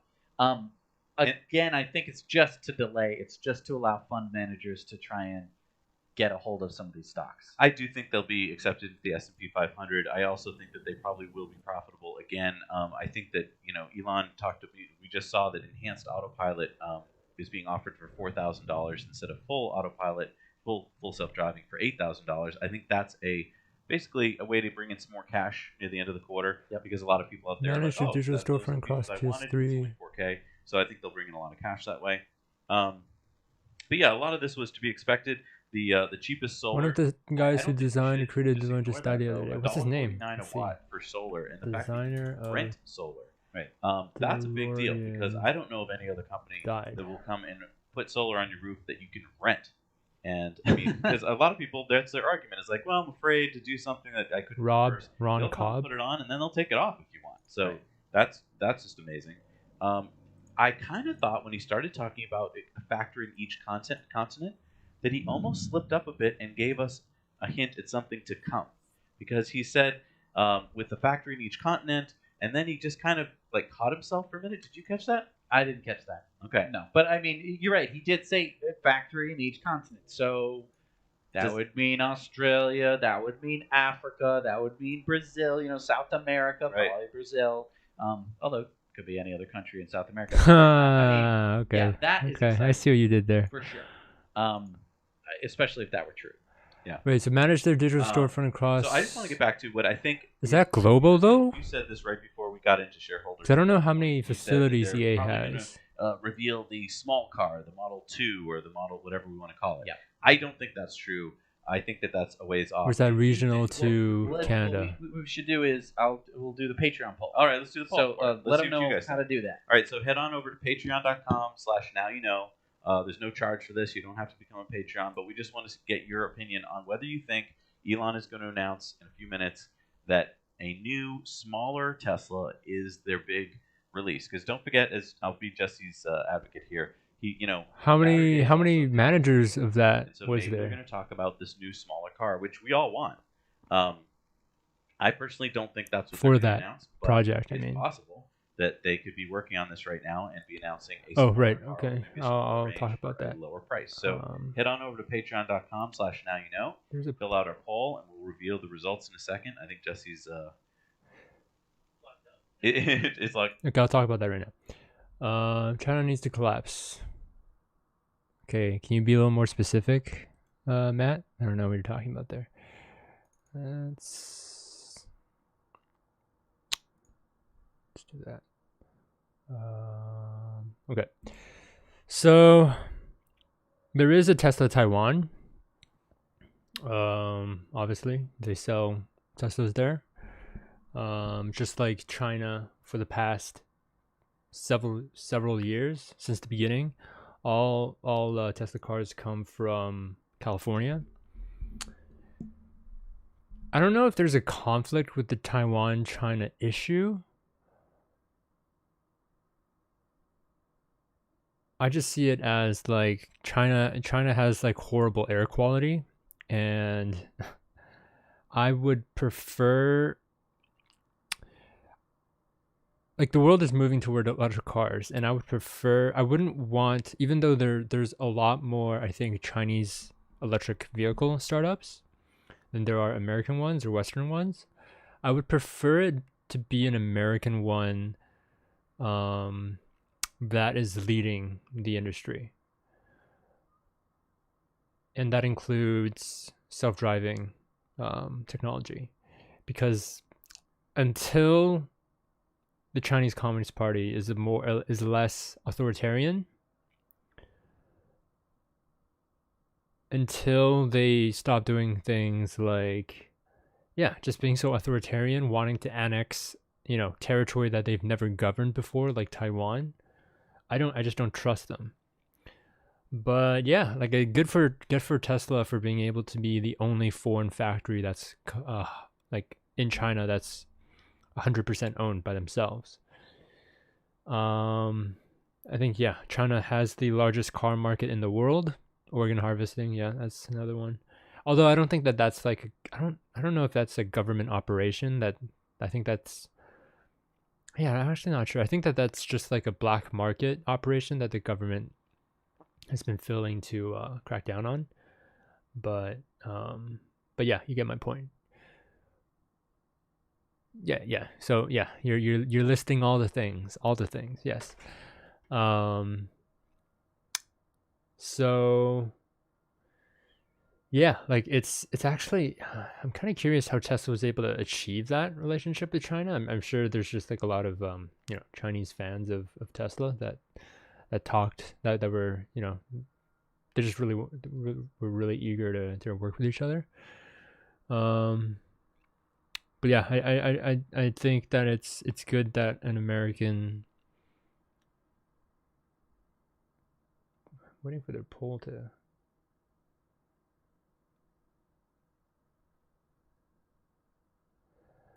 I'm glad an American. I'm glad that Tesla's doing what they're doing in China. I don't know if you had any questions specifically about Tesla in China. If so, let me know. Otherwise, I'll show you a poll that's happening right now, and then now you know. Will they announce a 1,000,000 mAh battery? Yes, I think so. They're going to have longer lifetimes than that. It'll make look stupid. I think I'll go with this safe answer for now. I don't know why it's not working right now. Tesla expanding manufacturing in China based on what Musk said today. You seem to be against doing business with China. Well, okay, and have consistently spoken out against other companies who do. It's not specific. It's not just doing business with China. It's about what China asks in return. So like the Tom Cruise movie, where they it was a Chinese company, Tencent, that was a major investor in the movie, and they changed something that was in the script. Well, maybe not in the script, but they do that too. And I was just watching a podcast today on I know most people here probably don't like the name Glenn Beck, but it was with a Vox editor or co-founder. Two people who normally never agree on much. They had a podcast together, and they were talking about how Hollywood prioritizes the Chinese market now because they're the largest market. Oh, okay, new poll. Let's see if I can get there. And so what happens? Oh, interesting. Sorry, let's see. Can do that. So, I sure. You know what? I'll show you. Top Gun jacket Taiwan flag. Does Tesla get? It's so again. It's not simply just working with China. It depends on what they ask in return. So this is an example. I don't know if you can see this. Yeah. Well, there's so many of them. This was the original, right? America, United Nations, Japan, Taiwan flag. And let's see if I can get a bigger. Well, I think you get the idea. They removed. It's even funny for them to remove the Japanese flag. Like, what's the deal with that? Like, what? Why? Like, removing Taiwan, I understand, because there's the the Chinese Civil War, which technically hasn't ended. The People's Republic of China doesn't acknowledge and recognize the Republic of China, so obviously they don't want the world to see this big movie that a lot of people are going to see. They don't want to see, even though nobody is really paying attention to this flag when they're watching this movie. But, well, some people might. Some people that pay attention to politics. But the PRC, the People's Republic of China, doesn't want such a mass audience to see this flag, because they, in the UN, in the World Health Organization, in the Olympics, because of China's influence, they want to wipe out any image of the Republic of China's flag. And so this would be an example. Like, I'm not against American companies or other countries working with China. I'm against that relationship.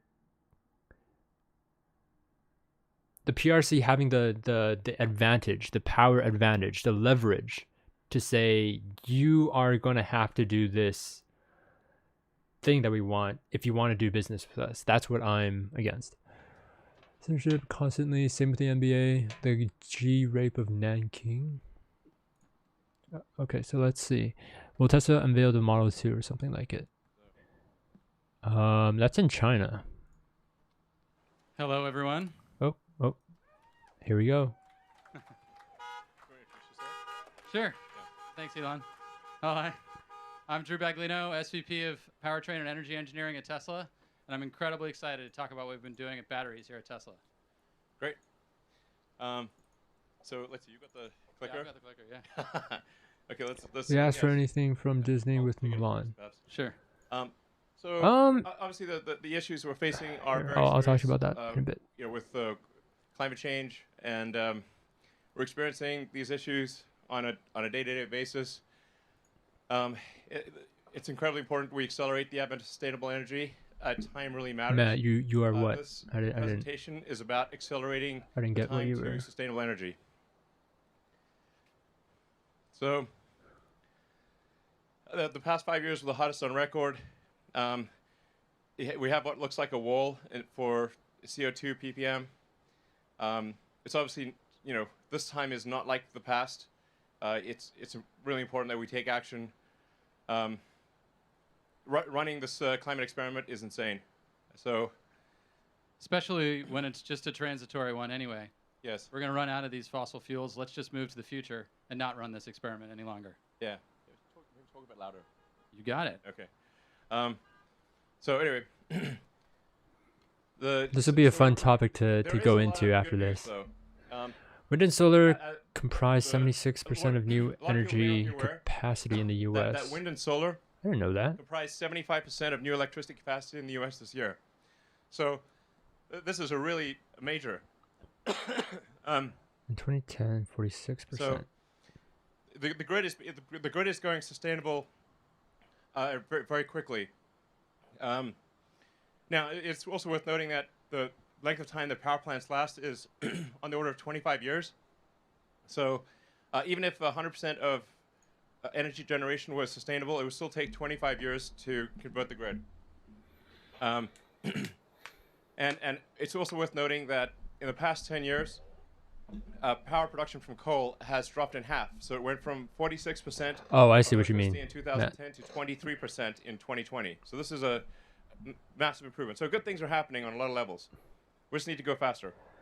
1+ million electric vehicles delivered. So Yep. in terms of Tesla's contribution, we've delivered over 1 million electric vehicles. That happened this year in March. 6 billion electric miles driven, and many gigawatt hours of stationary batteries, 17 terawatt hours of solar generated. So I think solar is sometimes underweighted at Tesla, but it is a massive part of our future. The three parts of a sustainable energy future are sustainable energy generation, storage, and electric vehicles. So we intend to play a significant role in all three. So to accelerate the transition to sustainable energy, we must produce more EVs. They need to be affordable and a lot more energy storage while building factories faster and with Affordable energy flawless storage. investment. Building faster. So, goal number 1 is a terawatt-hour scale battery production. So tera is the new giga, and a terawatt is 1,000 times more than a gigawatt. So we used to talk in terms of gigawatts. In the future we'll be talking compact midsize. Is that the? Oh, So I think that's Model this 3. is Or what's is that needed in order the to coupe? transition the world to sustainability. Yeah, and you can see we're talking about 100x growth in think that's batteries Model for electric vehicles to achieve this mission. And we are going to get there. It's just a matter of how fast, and our intention is to accelerate it. Yeah, you basically need on the order of roughly 10 terawatt hours a year of battery production to transition the global fleet of vehicles to electric. And the average vehicle lasts 15 years, so we're talking about 150 terawatt hours, give or take, to transition the whole all vehicles of all types to electric. Yeah, so it's a lot of batteries, basically. Yeah, so. And then on the grid side, we have a similar mountain to climb, 1,600 times growth from today's grid batteries to go 100% renewable on the grid, and to take all of the existing heating fossil fuel uses in homes and businesses 100% electric. Yeah, and this number I think might grow even more. As the world economy matures and as countries with high populations industrialize, we could see this number be even more. But let's say it's like roughly 20 to 25 terawatt hours per year, sustained for 15 to 25 years to transition the world to renewable. This is a lot. Yeah. So today's batteries can't scale fast enough. They're just too small. For Giga Nevada, 150 gigawatt hours per year is like what we probably expect to make out of there. But this is really pretty small in the grand scheme of things. That's only 0.15 terawatt hours. And it costs too much. So we would need 135 fully built Today's out battery robotic gigafactories to achieve 20 terawatt hours a year. It's not scalable enough of a solution. We need a dramatic rethink of the cell manufacturing system to scale as fast as we can and should. Yeah, and I think we should view this as more than just a question of money. Money is sort of like an ethereal thing, but it's really the amount of effort. You have a certain amount of effort, in terms of people and machines, and depending on how efficient that effort is, for a given amount of effort, you want the most amount of batteries. So it's not just a question of like, well, if we had $2 trillion, tomorrow you could make this. It's not that easy. You actually need to organize a massive number of people, build a lot of machines, build the machines that make the machines. And so it's incredibly important to have that effort yield the most number of batteries. So, and then goal 2, obviously, we need to make more affordable cars. I think one of the things that troubles me the most is that we don't yet have a truly affordable car, and that is something that we will make in the future. But in order to do that, we've got to get the cost of batteries down. We've got to make, and we've got to be better at manufacturing, and we need to do something about this curve. The curve of the cost per kilowatt hour of batteries is not improving fast enough. So we've given this a lot of thought over many years to say, okay, how can we radically improve the cost per kilowatt hour curve? It's been somewhat flattening out, actually, in recent years. So early growth was promising, but you can see we're kind of plateauing. So that's what's motivating us to rethink how cells are produced and designed. Yeah, exactly. Yeah, and EV market share is growing, but EVs, aren't still accessible to all. And you can see, as Drew was saying, it's like starting to flatten out a little bit because the rate of improvement of the affordability of cars is just not fast enough. So that's why we got Battery Day. Yeah.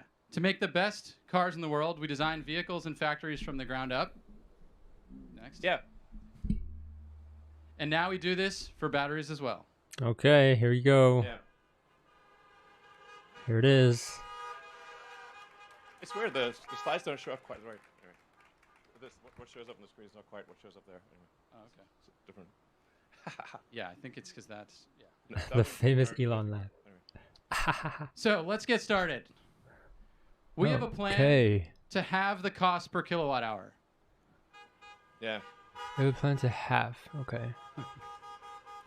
And it's not a plan Cell design, cell that factory, rests on a anode single materials, innovation, cathode, some cell research build project that'll never see the light of day. It's a plan that has taken creative engineering and industrialization across every facet of what makes a cell into a battery pack, from raw material to the finished thing.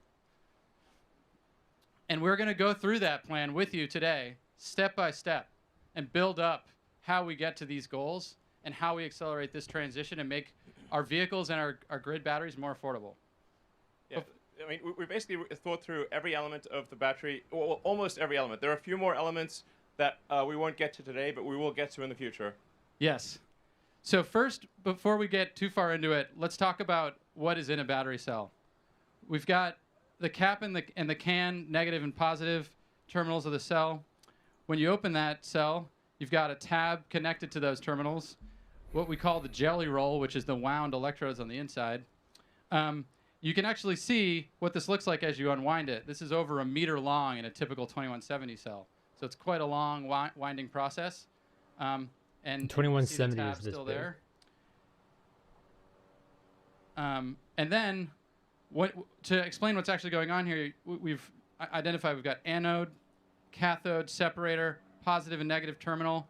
Watch what happens as we Even in the States, they're slowly moving to discharge the cell. renewables. Got lithium moving from anode to cathode, and then the reverse. When we charge the cell, anode moving from And even if lithium it's moving from cathode to anode. powered across the through separator. coal, it's more This is the basic efficient of what makes and all lithium-ion batteries, whether they're lower no carbon matter what emissions the form to factor still is. charge it that way, as opposed to having it still spew out from a tailpipe. And when we look at what's happened to date, at least in our products, we've moved from the 18650 form factor to the 2170 form factor through great collaboration with our partners, Panasonic, new partners like LG and CATL, and probably others in the future. Actually, so a slight note on why is the one called the 18650, although not on the slide, versus the 2170, is that the first two digits refer to the diameter, and the second two digits refer to the length. So that helps explain why are these weird. What's up with these weird numbers? But like nobody could explain to me why there was an extra zero. So I said like, okay, well we're deleting the zero that nobody can explain in future form factors. So that's why it's technically it's like the 18650 bizarrely, but going forward it's the 2170 because we just got rid of the extra zero because it's pointless. And this was a evolutionary step, going from 1865 to 2170, bringing 50% more energy into the cell. But when we look to the ideal cell design, if we were to do it ourselves, we need to go beyond just what we're looking at us in front of us, and Bigger study cylindrical the full cells cost less. spectrum of options. So as you can see, we Vehicle kind of range. swept the key figures of merit, how much we can reduce the Cost cost, and how much reduction. vehicle range increases as we change the outer diameter of the cell. We found a sweet spot somewhere around 46 millimeters. But it's not just about a bigger form factor. Like anybody could make a bigger form factor. Any fool could make a bigger form factor. There, we not any fool. Yeah, exactly. There are problems Charge time. as you make cells larger. In fact, supercharging and thermals in general become really challenging as you make bigger cells. And this was the Right. challenge that our team It heats up. set our sights on to overcome. And we did. We came up with this tabless architecture that maybe you've heard about, that basically removes the thermal problem from the equation and allows us to go to the absolute lowest cost Charge form time. factor and the simplest manufacturing process. Whoa. And this is what we mean when we talk about tabless. It's kind of a beautiful thing. That's what these, Simple that's what these manufacturing, t-shirts fewer mean. That's parts, very 5 times esoteric. reduction in Nobody electrical figured it power. out, but Yeah. Is it a good idea to We took leak the this? existing foils, laser patterned them, and enabled dozens of connections into the active material through this shingled spiral you can see. With simpler manufacturing, fewer parts, 50 millimeter versus 250 millimeter electrical path length, which is how we get all the thermal benefits. Yeah, this is important to appreciate. Like basically the distance that electron has to travel, you know, it's just much less. So you actually have a shorter path length in a large tabless cell than you have in the smaller cell with tabs. This is a big deal. So even though the cell is bigger, it actually has more power. The power to weight ratio is actually better than the smaller cell with tabs. This is, you know, again, like this is quite hard to do. So it's, you know, nobody's done it before. And it really took a tremendous amount of effort within Tesla engineering to figure out how do we make a freaking tabless cell and have it actually work and then connect that to the top cap. And it's there's a whole bunch of things that we're, you know, keeping a little secret sauce here that we're not telling everything. There we go. Sometimes what's elegant and simple is still hard, and it took us a lot of trials, but we're happy where we ended up. Yeah, I mean everything's simple in recollection. You know, after you simple, everything it's hard until it's discovered, and then it's simple. So anyway, there's a lot of really cool things going on that enable tabless, and it's really, you know, due to a really great engineering team. Drew and the rest of the team have done amazing work in achieving this tabless construction. And it sounds, I think it may sort of sound a bit silly to some people, but this is like, for people that really know cells, this is a massive breakthrough. For cylindricals to be able to get rid of the tabs dramatically simplifies winding and coating. Yeah. And has an awesome thermal and performance benefit. Yeah, that's just to be so. Help internet in the company? When a cell No, is interest. Okay, I was like, what? Going through the system. I mean, I think that where all the tabs are. Yes. So you can't do 16% range. Continuous motion. Six times power. If you have tabs, you have to keep stopping, and then there's a rate at which you can start and stop and accelerate again, and it really slows down the rate of production. And then sometimes you get the tabs wrong, and you also lose a little bit of active area. It's really a huge pain in the ass to have tabs from a production standpoint. Yes. And so when we put it all together and go to our new 80 millimeter length, 4680, we call this new cell design, we get 5 times the energy with 6 times the power and enable 16% range increase just form factor alone. Yeah, so these, yeah, it's pretty great. Wow. And just to clarify, that when we see these plus the 16% or whatever the percentage range increases, these are the amounts due just to that particular innovation. Yes. So we'll list a whole bunch else? of innovations, and then when you add them up, you get a total improvement in energy density and cost. But these numbers are what refer to just this thing. Yeah, and I want to stress, this is not just a concept or a rendering. We're starting to ramp up manufacturing of these cells at our pilot 10 gigawatt hour production facility just around the corner. Yeah.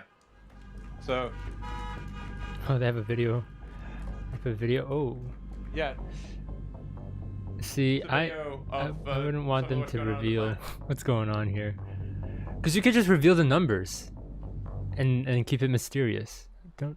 Now, I mean, to be clear, it will take about a year to reach the 10 gigawatt hour capacity. So this is important to appreciate. Like when you build a factory, there's a certain capacity that you design to, and then it takes some period of time to actually achieve that capacity. So I would say it's probably about a year before we get to the 10 gigawatt hour annualized rate with the pilot plant. And this is just a pilot plant. The actual production plants will be more on the order of maybe 200 gigawatt hours, maybe more over time. And thank you. But let's stack up everything we just saw at the cell level. So just the cell form factor change enables a 14% dollar per kilowatt hour reduction, just that cell form factor change. And now that you've been teased on this factory, we're going to go on and walk step by step through that factory and discuss a series of innovations there. When thinking about the ideal cell factory, we have inspirations behind us in the paper and bottling industry, where from humble beginnings, over a century of innovation has enabled mass scale, continuous motion, unbelievably low manufacturing cost. And when we think about the lithium-ion industry, which is really only in its 3rd decade of high-volume production, it has so far to go to achieve similar scale and simplicity. And that was the inspiration that we set out to the team as we thought about how to marry cell design and manufacturing in the best possible factory. And let's talk a little bit about what's in a cell Electrode factory. winding. First, there's an electrode Assembly process where the active materials are coated into films onto foils. Then those coated foils are wound in the winding process we just talked about, where if you do have tabs, you have to start and stop a lot. Then the jelly roll is assembled into the can, sealed, filled with electrolyte, and then sent to formation, where the cell is charged for the first time, and where the sort of the electrochemistry is set and the quality of the cell is verified. And we set out at every step of this process to try to take that inspiration we just showed and think about how we make those processes fundamentally better and more scalable. And one of the most important processes is where it all begins, the wet process of the electrode coating. And just to give you all a sense of scale, I'm going to walk through what's in that wet process. You've got mixing, where the powders are mixed with either a water or a solvents for the cathode. That mix then goes into a large coat and dry oven where the slurry is coated onto the foil, huge ovens, tens of meters long, dried, and that solvent then has to be recovered. You can see the solvent recovery system. And then finally, the coated foil is compressed to the final density. And when you're looking at this, you're like, wow, that's a lot of equipment for one step, especially when you consider that little speck next to the coating oven is a person. This is serious iron involved in making batteries. Wouldn't it be great if we could skip that solvent step, which is one of those dig a ditch and then fill it kind of things where you put the solvent in and then take it out and recycle it, and just go straight to dry mix to coat? And that's what the dry process really is about. And in the most basic form, you can see it here on a bench top. Powder into Literally film. powder into film. As simple as that. I mean, it's hard, actually, just to be clear. So, if this was easy, everyone would do it. So it's not like dry coating electrode is actually easy. It's actually very hard to do what appears to be a simple thing. And it's worth noting, we did acquire Maxwell as like a little over a year ago, I guess. And it's certainly a good company and everything, but the dry coating they had was is like sort of, I would call, proof of concept. Since the acquisition, we've actually revved the machine that does dry coating 4 times. So we're in revision 4 post-acquisition of the machine, and there's still a lot of work to do. So I would not say this is like completely in the bag. There's still a lot of work to do, and as you go from like benchtop to lab to pilot to volume production, there are actually major issues that you encounter at every level. It's not like you make something work on your bench and bingo, now you can make a bazillion of it. Absolutely. It's insanely difficult to scale up. But if you do scale it up, what you saw before becomes this. Yeah. What do you like about it? Motivation. Because it's a little too advanced for my footprint, a 10 times reduction educational in background. Reduction in investment. I pay attention to those numbers here. Hard. Yeah. Yeah, I mean, to be clear, I would like not say that right now it's just totally working. It's close to working, but it's not even now. At the pilot plant level, it is close to working. Well, it's fair to say it does work, but with not a high yield. Yeah. So we're still ironing out the kinks, but we've made tens of thousands of cells, thousands of kilometers of electrode. I mean, we are on the 4th generation of the equipment, so we've learned a lot along the way. Yeah. I mean, it is super demanding because every atom has its place if you want to deliver the energy density and the cycle life and the supercharging. Yeah. But we're confident that we will get there, but it will be a lot of work along the way. There's a clear path to success, but a ton of work between here and there. Yeah. So, but this is a really profound improvement. Again, for people that know battery manufacturing, this is gigantic. we'll probably be on machine revision 6 or 7 by the time we do large-scale production. Yes, The rate yes, at which man. the machines are being That is improved the point of today. Extremely rapid. Like literally every 3 or 4 months is a new rev. Yeah, and beyond the electrode, we continue to innovate on every other process step. So let's talk a little bit about assembly, which is next. The key to a high-performing assembly line is accomplishing processes while in motion, continuous motion, and thinking of the line as a highway, max velocity down the highway, no start and stop, no city driving. Exactly, no stoplights and traffic lights or anything. You want the highway. I want the highway. Yeah. And together with our internal design team that makes this equipment and designs this equipment, we coupled thinking about how to make the best cell with thinking about how to make the best equipment so that we could accomplish the fastest parts per minute rates on all of these tools. And through all of that development, we were able to get to the point where we can implement assembly lines, one line, 20 gigawatt hours, 7 times increase in output per line. And when you're thinking about scalability and pure effort, having one line be 7x the capability is just effort multiplying. Yeah. So. Yeah, you can sort of think about like the sort of the fundamental physics of a factory or something. Like, I think it's actually quite a lot like the rocket equation, where you've got basically in the rocket equation you've got your exhaust velocity and then the I don't like sausages. End masses. So it's basically saying, you know, how fast are things going and what percentage of the factory volume is doing useful work. And conveyance does not count as useful work. So only the value-added steps. Yeah, if you break the factory down into cubic meter sections, and say, or smaller, it could be like 1 liter sections, and say, is a majority of this volume doing useful work? You would be astounded at how bad most factories are. They're like maybe 2 or 3%, including our factory in Fremont. So I think it is possible to get to at least 10 times that volumetric efficiency. So more like 30% ish, maybe more, and be 10x better, which means the factory can be 10 times smaller. And then the other thing is how fast are things going through the factory? It's like speed and density. The faster you go, like if a factory that's moving at say twice the speed of another factory is equivalent to two factories basically, and the company that will be successful is the company that with one factory can accomplish what other companies take 2 or 3 or 4 factories to do. So this is what we're trying to do here is say, okay, how do we with one factory achieve what maybe 5 or even 10 factories would normally be required to achieve?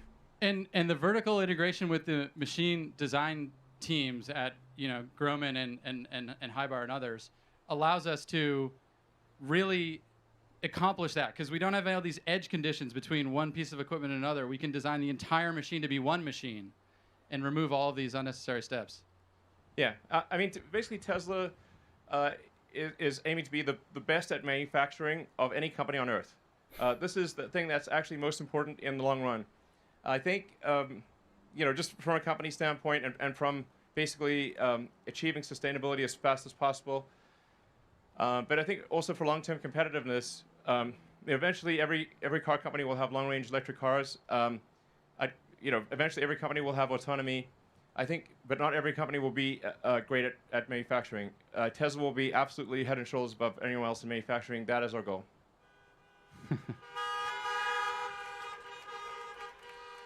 Talks like a Manufacturing robot. is hard, and hard problems are fun to solve. Okay, now let's talk about formation. In a typical cell factory, formation represents 25% of the investment. And what is formation? It's charging and discharging cells and verifying the quality of the cell. Turns out we've charged and discharged billions and billions of cells in our vehicles, so we know a thing or two about that. The typical formation setup is you charge and discharge each cell individually. In our car, we charge thousands of cells at once.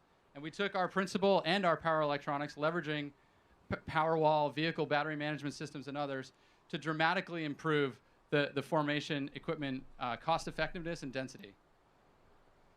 86% reduction in formation investment, 75% reduction in footprint. So. I'm wondering if I would be doing the honking too if I was there.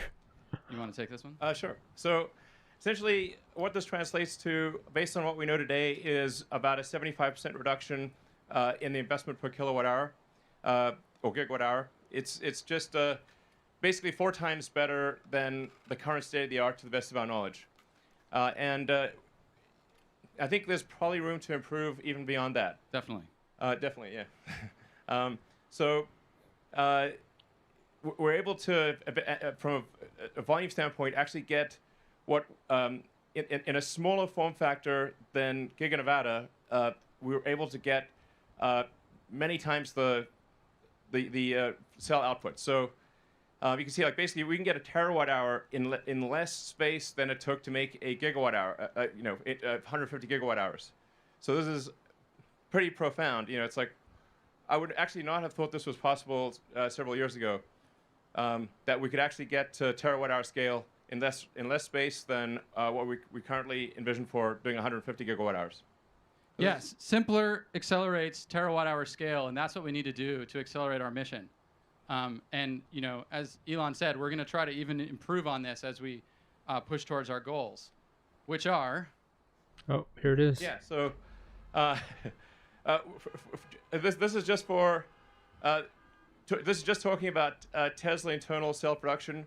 As I tweeted out earlier, we will continue to use our cell suppliers, Panasonic and LG and CATL. And so this is 100 gigawatt hours supplemental to what we buy from suppliers. Essentially, this does reduce our weighted average cost of a cell because it allows us to make a lot more cars and a lot more stationary storage. And then long term, we're expecting to make on the order of 3,000 gigawatt hours or 3 terawatt hours per year.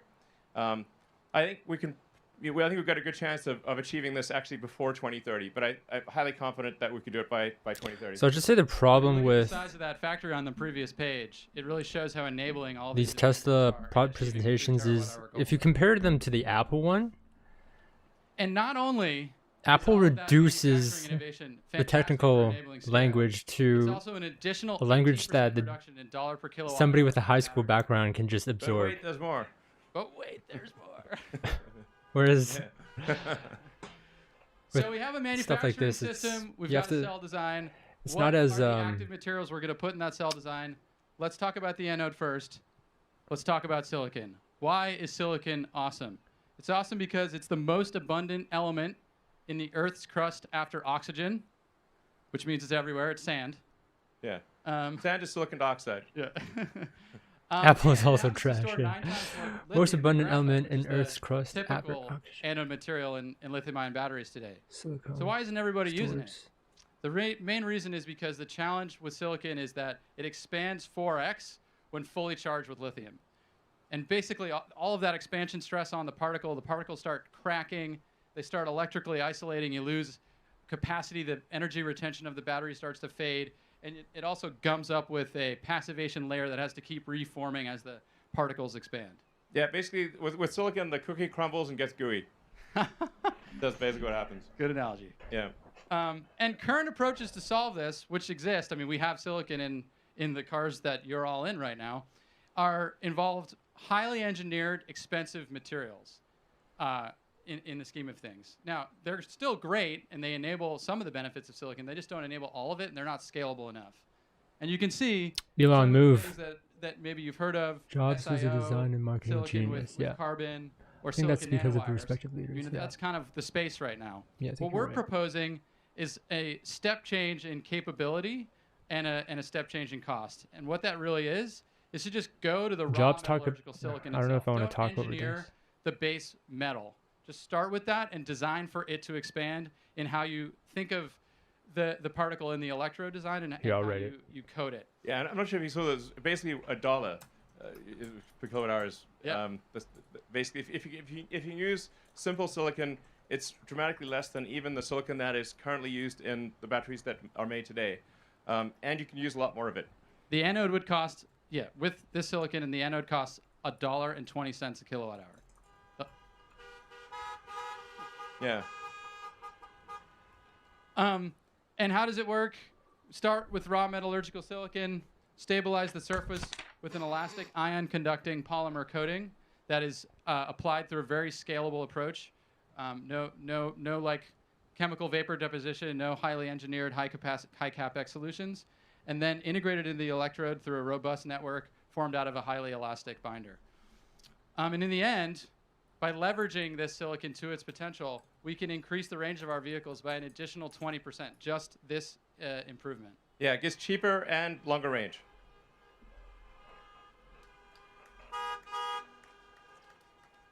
Yeah, and when we take that anode cost reduction, we're looking at another 5% dollar per kilowatt hour reduction at the battery pack level. And there's more. Jeez. Cathodes are like bookshelves. Let's talk about cathodes. Metal What is cost a battery matters. cathode? Cathodes are like bookshelves, where the metal, you know, the nickel, the cobalt, the manganese, or aluminum is like the shelf, and the lithium is the book. And really, what sets apart these different metals is how many books of lithium they can fit on the shelves and how sturdy the shelves are. Cobalt is a... Yeah, sorry, I was just going to say, like, it's tough to exactly figure out what the right analogy is to explain cathode and anode, but a bookshelf is probably a pretty good one, in the sense that you need a stable structure to contain the ions. So you want a structure that does not crumble or get gooey, or basically that holds its shape in both the cathode and the anode. As you're moving these ions back and forth, it needs to retain its structure. So if it doesn't retain its structure, then you lose cycle life and your battery capacity drops very quickly. Absolutely. Yeah, I totally agree. And I think people are always talking about, like, oh, what's the cathode going to be? Is it NCA or whatever? You know, the thing to consider is just fundamentally what the nickel, the metals are capable of, and that's what we have on the chart here. Dollar per kilowatt hour cathode of just the metal, using just LME, you know, London Metal Exchange prices, versus the energy density of just the cathode. And you can see nickel is the cheapest and the highest energy density, and that's why increasing nickel is a goal of ours and really everybody's in the battery industry. But one of the reasons why cobalt is even used at all is because it is a very stable bookshelf. And the challenge with going to pure nickel is stabilizing that bookshelf with only nickel. And that's what we've been working on with our high nickel Maximize development, nickel, remove which has cobalt. zero cobalt in it. Leveraging Novel coatings and dopants. novel coatings and dopants. We can get a 15% reduction cathode. in cathode dollar per kilowatt hour. Yeah. It's a big deal. But it's not just about nickel. You want to? Yeah, sure. So in order to scale, Iron-based we really long need to make cycle sure that life. we're not constrained by total nickel availability. I actually spoke Nickel, with manganese, the CEOs of the long biggest mining range, high companies in the nickel world. mass Said, sensitive. please make more nickel. It's very important. So it's and lighter. I think they are going to make more nickel. But there's also, I think we need to have a kind of a three-tiered approach to batteries.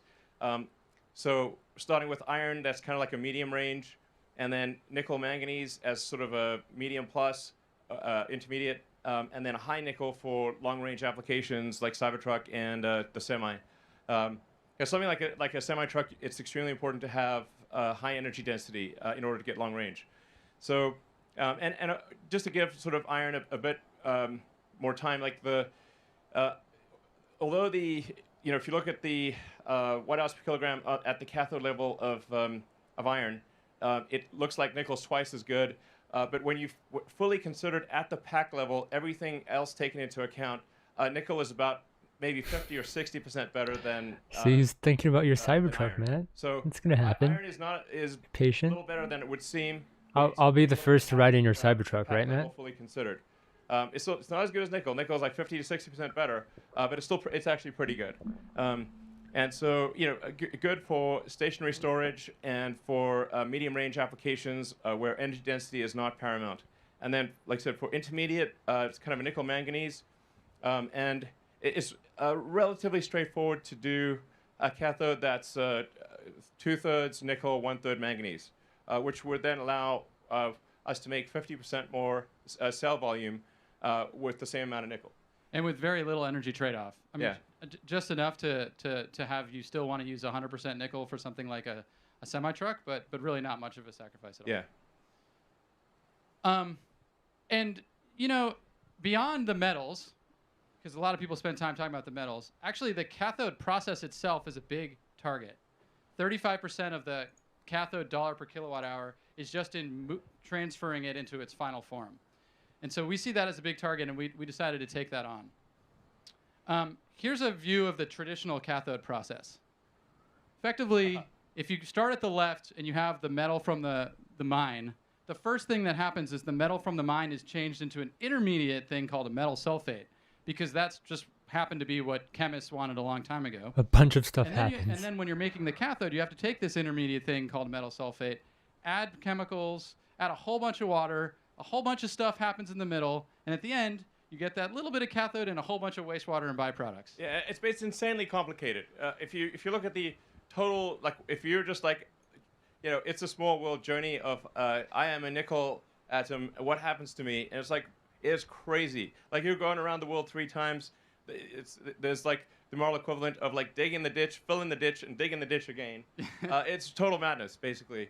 And these things just grew up as they're just kind of like legacy things that it's like how it was done before. And then they connected the dots, but really didn't think of the whole thing from like a first principle standpoint, saying how do we get from the nickel ore in the ground to the finished nickel product for a battery. And so we've looked at the entire value chain and said, how can we make this as simple as possible? And that's what we're proposing here with our process. As you can see, a whole lot less is going on here. We get rid of the intermediate, metal, water, final product cathode. Digestible was the word that I was thinking of. And when you summarize like the all of that, Apple events, it's very easy. They dumb it down for everybody, but they're not doing that here. Much more scalable solution. I'm done. Deal with it. And then when you think about the fact that now we're actually just directly consuming the raw metal nickel powder, it dramatically simplifies the metal refining part of the whole process. So we can eliminate billions in battery-grade nickel intermediate production. It's not needed at all. Yeah. And we can also use that same process we showed on the previous page to directly consume the metal powder coming out of recycled electric vehicle and grid storage batteries. So this process enables both simpler mining and simpler recycling. And now that we have this process, obviously we're going to go and start building our own cathode facility in North America and leveraging all of the North American resources that exist. What state is that? Is that Nevada?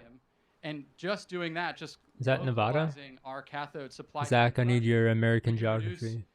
Miles traveled by all the materials that end up in the cathode by 80%, which is huge. I know this is Texas, Yeah, I mean, but is that cathode Nevada right production there? would be part of the Tesla cell production plant. So it would just be, basically, raw materials coming from the mine, and from raw materials in the mine, out comes a battery. And on that note, the way the lithium ends up in the cell is through the cathode. So then we should obviously on-site lithium conversion as well, which is what we will do using a new process that we're going to pioneer. That's a sulfate-free process again, skip the intermediate. 33% reduction in lithium cost, 100% electric facility co-located with the cathode plant. Yeah. I think it's one of the It's important to note that there is a massive amount of lithium on Earth. So lithium is not like oil. There's a massive amount of it pretty much everywhere. Maybe Colorado? In fact, there's enough lithium in the United States to convert the entire United States fleet to electric. Like all the cars in the United States, there's like 300 million or something like that. Every vehicle in the United States can be converted to electric using only lithium that is available in the United States. Discovered today. What we already know exists. People really haven't even been looking. Yeah, people haven't been trying because it's just like widely available. So, Oklahoma? But it is important to say, like, okay, what is the smartest way to take the ore and extract the lithium and do so in an environmentally friendly way? And we actually discovered again, looking at a sort of first principles physics standpoint, instead of just the way it's always been done, is we found that we can actually use table salt, sodium chloride, to basically extract the lithium from the ore. Nobody's done this before. To the best of my knowledge, nobody's done this.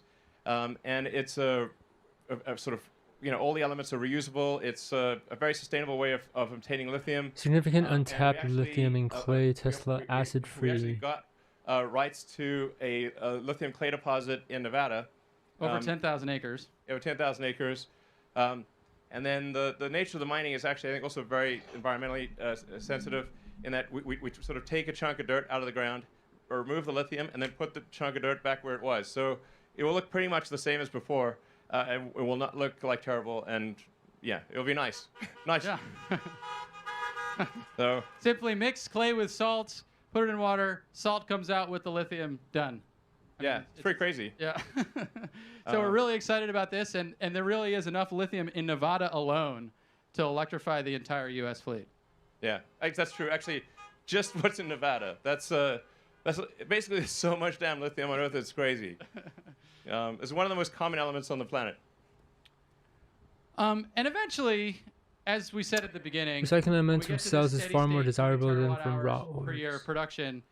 We will transfer the entire non-renewable fleet of both power plants, home heating and battery and industry heating and vehicles to electric. And at that point, we have an awesome resource in those batteries to recycle to make new batteries. So we don't need to do any more mining at that point. And you can see why. Yeah. The difference in the value of the material coming back from the vehicle versus the ground, you'd always go to the vehicle. And we recycle 100% of our vehicle batteries today. And actually, we are starting our pilot full-scale recycling production at Gigafactory Reno next quarter to continue to develop this process as our recycling returns grow. Yeah, I mean, to date it's been done by third parties, but we think we can recycle the batteries more effectively, especially since our batteries, we're making the same battery as the thing we're recycling. So whereas like third-party recyclers have to consider batteries of all kinds. Yeah, and just to think about what this actually means, the recycling resource is always 10 or greater years delayed because batteries last a really long time. But eventually, it is the way that all resources will be made available, and that's why we're investing in this recycling facility in Nevada. Yeah. In 2015, batteries will come from old batteries once the fleet reaches steady state. Right. Okay, so we just talked about scaling cathode and I think they need to speed this up a little bit. all What do of you the guys benefits think? that you just saw are added to this benefit of a 12% reduction in dollars per kilowatt hour at the battery pack level. Almost at our halve the cost goal, but there's one more section. Take it away, Elon. Great.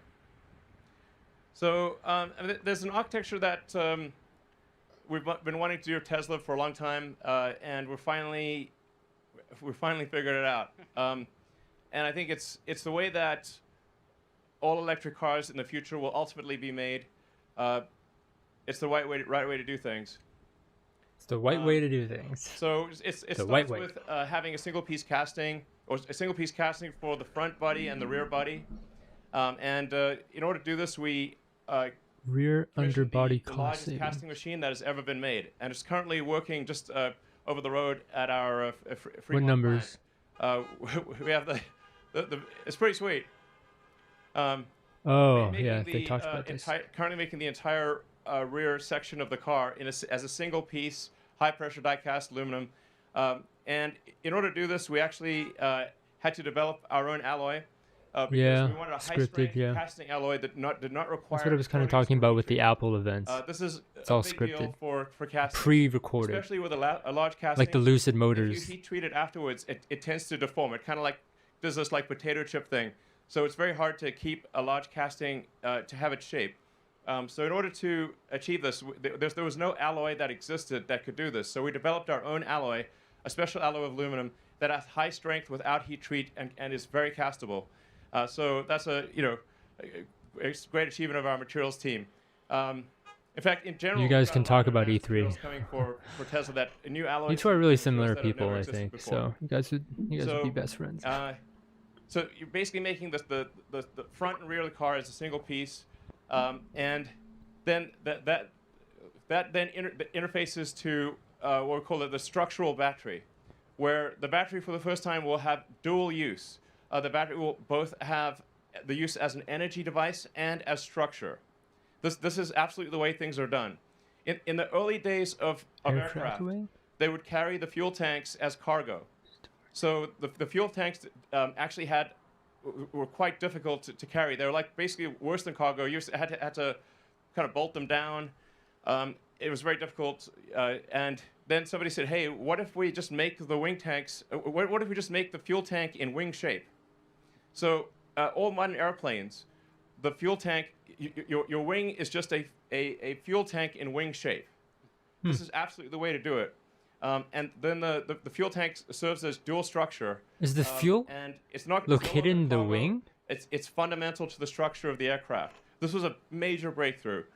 We're doing the same for cars. So this is really quite profound. Effectively, the I feel like you're giving away more secrets. Mass. So we save so much mass in the rest of the vehicle. We save more mass in the rest of the vehicle than the non-cell portion of the battery. So it's like, well, how do you really minimize the mass of a battery? Make it negative. Make the battery non-cell portion of the battery pack negative. It also allows us to pack the cells more densely because we do not have intermediate structure in the battery pack. So instead of having these like supports and stabilizers and stringers and structural elements in the battery, we now have a lot more space in the battery because the pack itself is structural. What we do is essentially, instead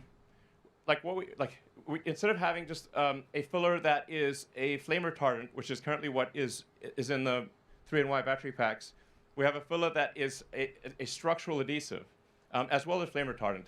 So it effectively glues the cells to the top and bottom sheet. And this allows you to do shear transfer between the upper and lower sheet. Just like if you have like a Formula One craft or like a racing boat, and you have carbon fiber face sheets and say aluminum honeycomb between them, this gives you incredible stiffness. And it's really the way that any super fast thing works is you create basically a honeycomb sandwich with two face sheets. This is actually even better than what aircraft do, because aircraft do not do this. They can't do this because fuel is liquid. So in our case, the batteries are solid. So we can actually use the steel shell case of the battery to transfer shear from the upper and lower face sheet, which makes for an incredibly stiff structure, even stiffer than a regular car. Yeah. In fact, if this was a convertible that had no upper structure, it would be stiffer than that convertible would be stiffer than a regular car. So it's just really really major. So it improves the mass efficiency of the battery, and then those castings are also quite important because you want to transfer load into the structural battery pack in a very smooth, continuous way, so you don't put arbitrary point loads into the battery. So you kind of have to, you want to sort of feather the load out from the front and rear into the structural battery. It also allows us to to move the cells closer to the center of the car, because we don't have the in the top one we've got that sort of all the supports and stuff. So the volumetric efficiency of the structural pack is much better than a non-structural pack, and we can actually bring the cells closer to the center, and because they're closer to the center, it reduces the probability of a side impact potentially contacting the cells, because it has to go, any kind of side impact has to go further in order to reach the cells. It also improves what's called the polar moment of inertia. 10% mass reduction, 14% range. Ice skater, 370 arms out or fewer arms in. parts. Arms in, you rotate faster. So if you can bring things closer to the center, you reduce the polar moment of inertia, and that means the car maneuvers better. It just feels better. You won't know why, but it just feels more agile. So it's really cool. This is really major. Like I said, so 10% mass reduction in the body of the car, 14% range increase, 370 fewer parts. So 55% reduction in long-term, floor any cars space. that do not take this architecture will not be competitive. And it's not just at the product level a better product, but in the factory, it's a massive simplification. You saw the part removal. It's casting machines. It's the structural battery pack. So we're looking at over 50% reduction in investment per gigawatt hour, 35% reduction in floor space, and we'll continue to improve that as we make the vehicle factory of the future. Yeah, so it's major improvements on all fronts, from the cell all the way to the vehicle. And in addition to the improvements we just said on enabling additional range and improving the structural performance of the vehicle, it is worth another 7% dollar per kilowatt hour reduction at the battery pack level, bringing our total reductions now to 56% dollars per kilowatt hour. Yeah. So how does that transfer into... Yeah. I'm still waiting for the few actions. I'm hoping it has something to do with a fully functional... All right, so stacking it up. Tesla Gundam. We're not just talking about range increase or range. We've got to look at cost increase or cost So, reduction. Range increase, we're unlocking up to 54%. Yeah, tell us what it means increase in range in for our a vehicle. And energy density for our energy products. 56% reduction in dollars per kilowatt hour at the battery pack level, and a 69% reduction in investment per gigawatt hour, which is the true enabler when we talk back about how do we achieve this scale problem here. Yeah. Tell us what that means for the future models. I think it's pretty nice that investment per gigawatt hour reduction is 69%. I mean, who would have thought? Yeah, just happened to happen out that way. Yeah. I mean, 0.420%, of course. New trajectory for kilowatts. Enables dollar per us kilowatt to hour. achieve a new trajectory in the reduction of cell cost.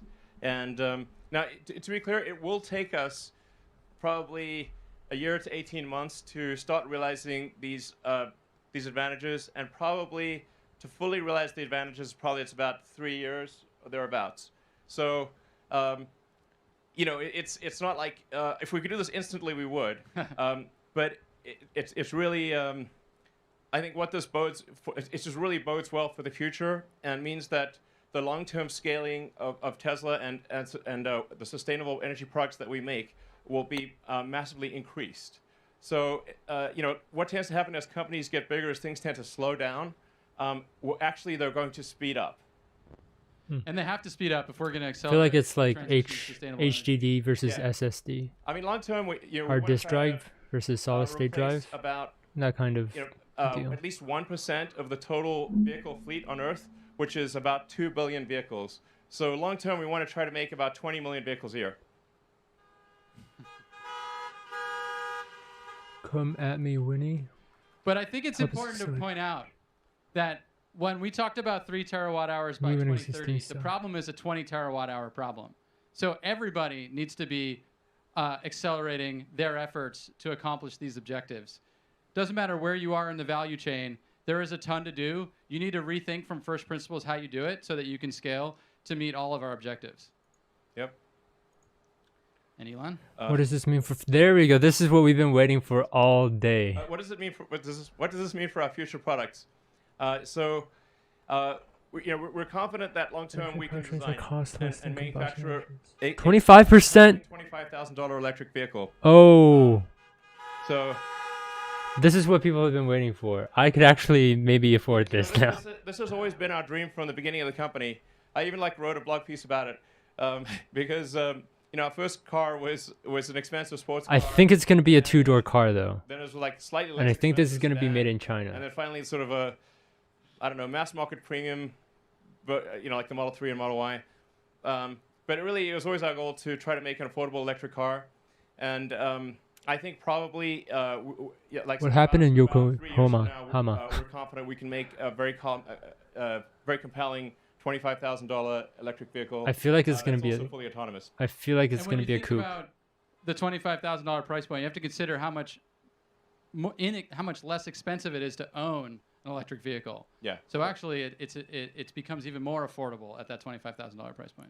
Yeah. I'm going to guess it's a coupe. So we have and extreme performance and range, and we should probably talk about the Model S Plaid. You know, what about that? Yeah, fucking yes. This is okay. This is what people have been waiting for.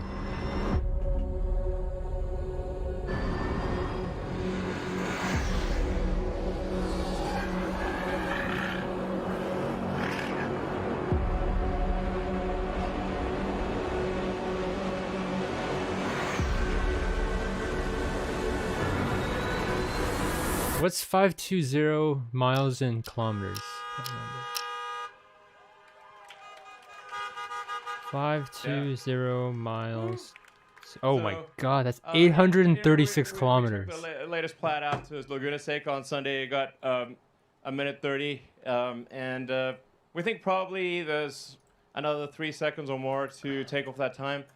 So we're confident the Model S Plaid will achieve the Do you drive a stick, best Matt? track time of any production vehicle ever, of any kind, two-door or otherwise.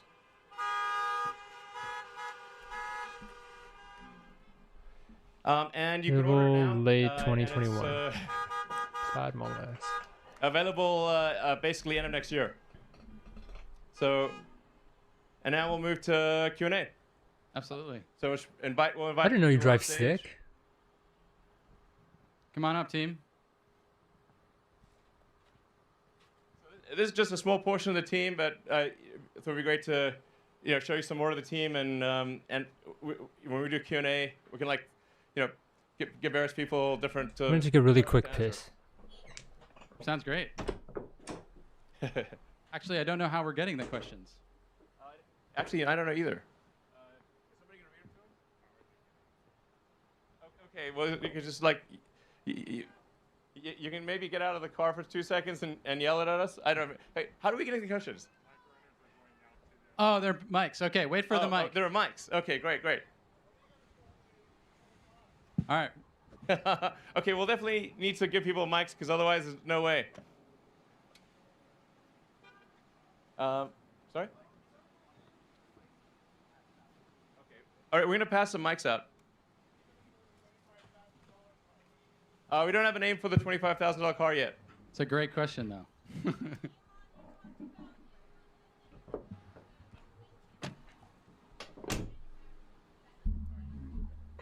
Did you? Yes, we will be manufacturing cells in Berlin. Yep. $25,000. Thermal management system? For homes. Oh, you mean like the home HVAC? Yeah, that's a pet project that I'd love to get going on. I don't know, maybe we'll start working on that next year. Because I just think you could really make a way better home HVAC system that's really quiet and super efficient and super energy efficient, and also has like a way better filter for particles, and and it works very reliably. And we've already developed that for the car. So the heat pump in the Model Y is really pretty spectacular. It's tiny, it's efficient, it has to last for 15 years. It's got to work in all kinds of conditions, from the coldest winter to the hottest summer. So we've actually already done a massive amount of the work necessary for a really kick-ass home HVAC. And they can also stack them. So if you want to say, depending upon the size of your house or whatever, how much you need, you can just basically stack them, and just have a very compelling, super efficient home HVAC. And then you can also communicate with the car, and Would you switch your Elantra? So it's I don't need to keep the house cold all day. I just cool it down because I knew you were coming home. So the pack can communicate with the car and just really dial it into when you actually need cooling and heating. It'd be great. Fun product. Yeah. Who's next? Hello. Hey guys, Eli here from Tesla Owners Club, My Tesla Adventure. Just quick question. So I'm a huge fan of car camping in my Tesla with my Dream Case, my all-time favorite activity. Is it going to be possible to get climate control to the back of the Cybertruck? Because that would be the ultimate camping machine if we can get all-night climate control. We'll try to do that. I agree. That would be really cool. Yeah. Can't remember. I didn't hear. It was something about the Cybertruck camping. Hello. Long-time fan, Elon. Great guy. Just a question. How does the ICE industry look like for in the future? Well, I don't think there will be an ICE industry long term. So, yeah. I guess there might be a few things that are it's a curious thing. There's still some steam engines made somewhere, but they're just basically sort of quirky collector's items. That will be the future of the internal combustion engine car. I love how he just says that. He loves saying that with like a here in the white stone model cold Ryan face. McCaffrey from the Ride the Lightning Tesla podcast. Curious about Cybertruck. It was interesting to see where you had it in on the battery technology front. I'm sort of curious what you see for it in the production front. Is its volume, trucks are so popular in America, do you see its volume equaling the 3 or the Y in the future? And also, were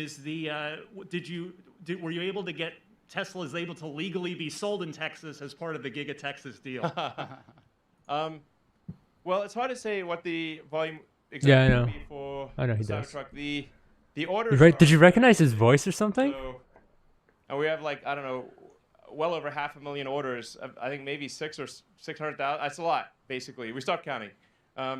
So I think there's probably room for, I don't know, at least like a unit volume of like 250 to 300,000. That's hilarious. Maybe more.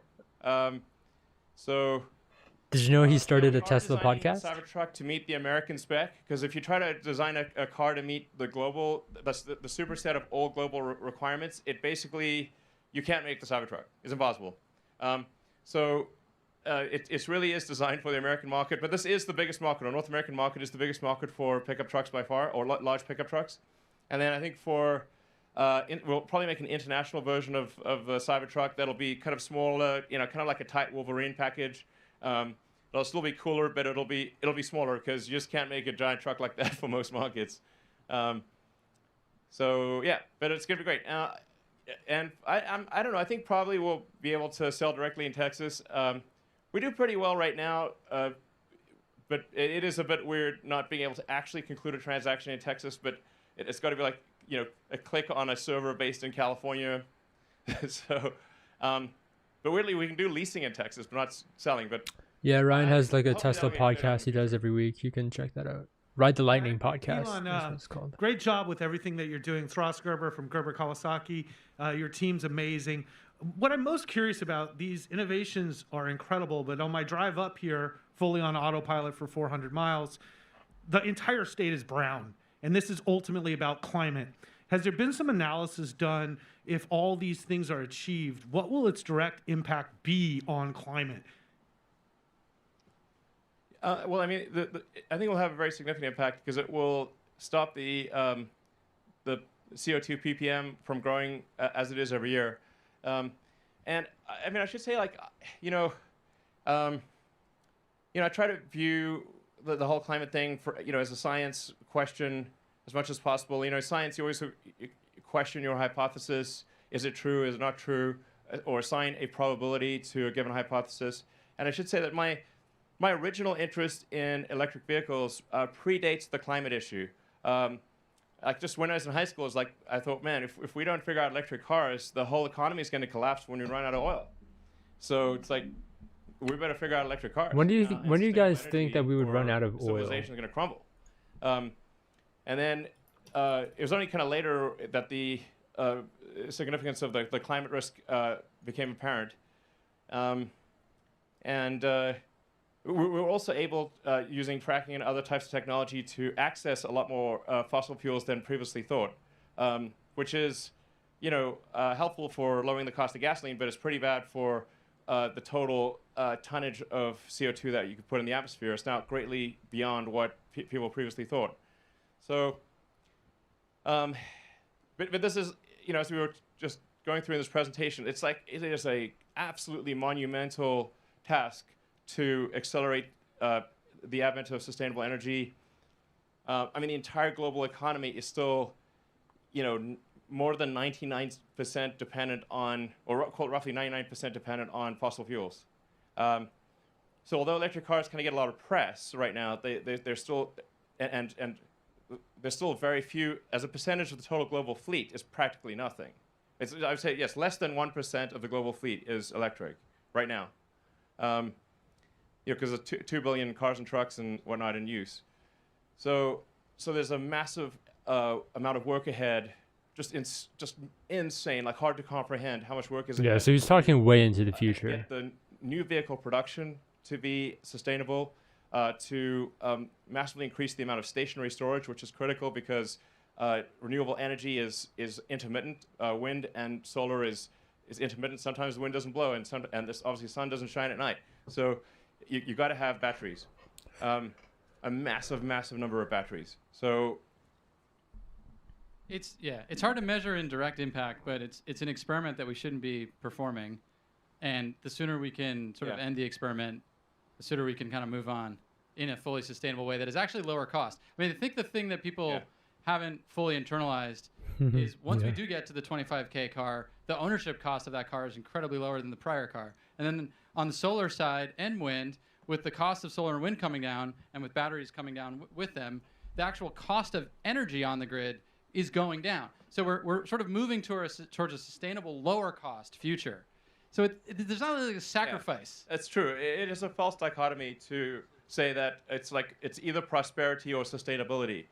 This is often used, by oil and gas to say like, oh, well, do you want people to lose their jobs? Do you want lower people's standards of living? Do you want to, make all these economic sacrifices, really, in order to have sustainability? And the reality, as Drew was saying, is that a sustainable energy is going to be lower cost, not higher cost than fossil fuels. Elon, quick question for you, right here in front. First, thanks for having everyone, and as telling a friend, the one company to go work for that's going to have the biggest structural impact over the next 10 years at scale, it's probably Tesla. So kudos to everyone at Tesla for what they've done to this point and going forward. The two questions for you, as you've looked at the auto and the storage markets, I know you've talked about it at kind of 50-50 long term, but it seems like a lot of the battery cost curve achievements that you presented today really make some of these storage opportunities much more feasible over the next 5 years. And so I guess the first part of the question is, does your calculus upon learning and improving these things change on that 50-50 mix, or is there a role where storage becomes bigger?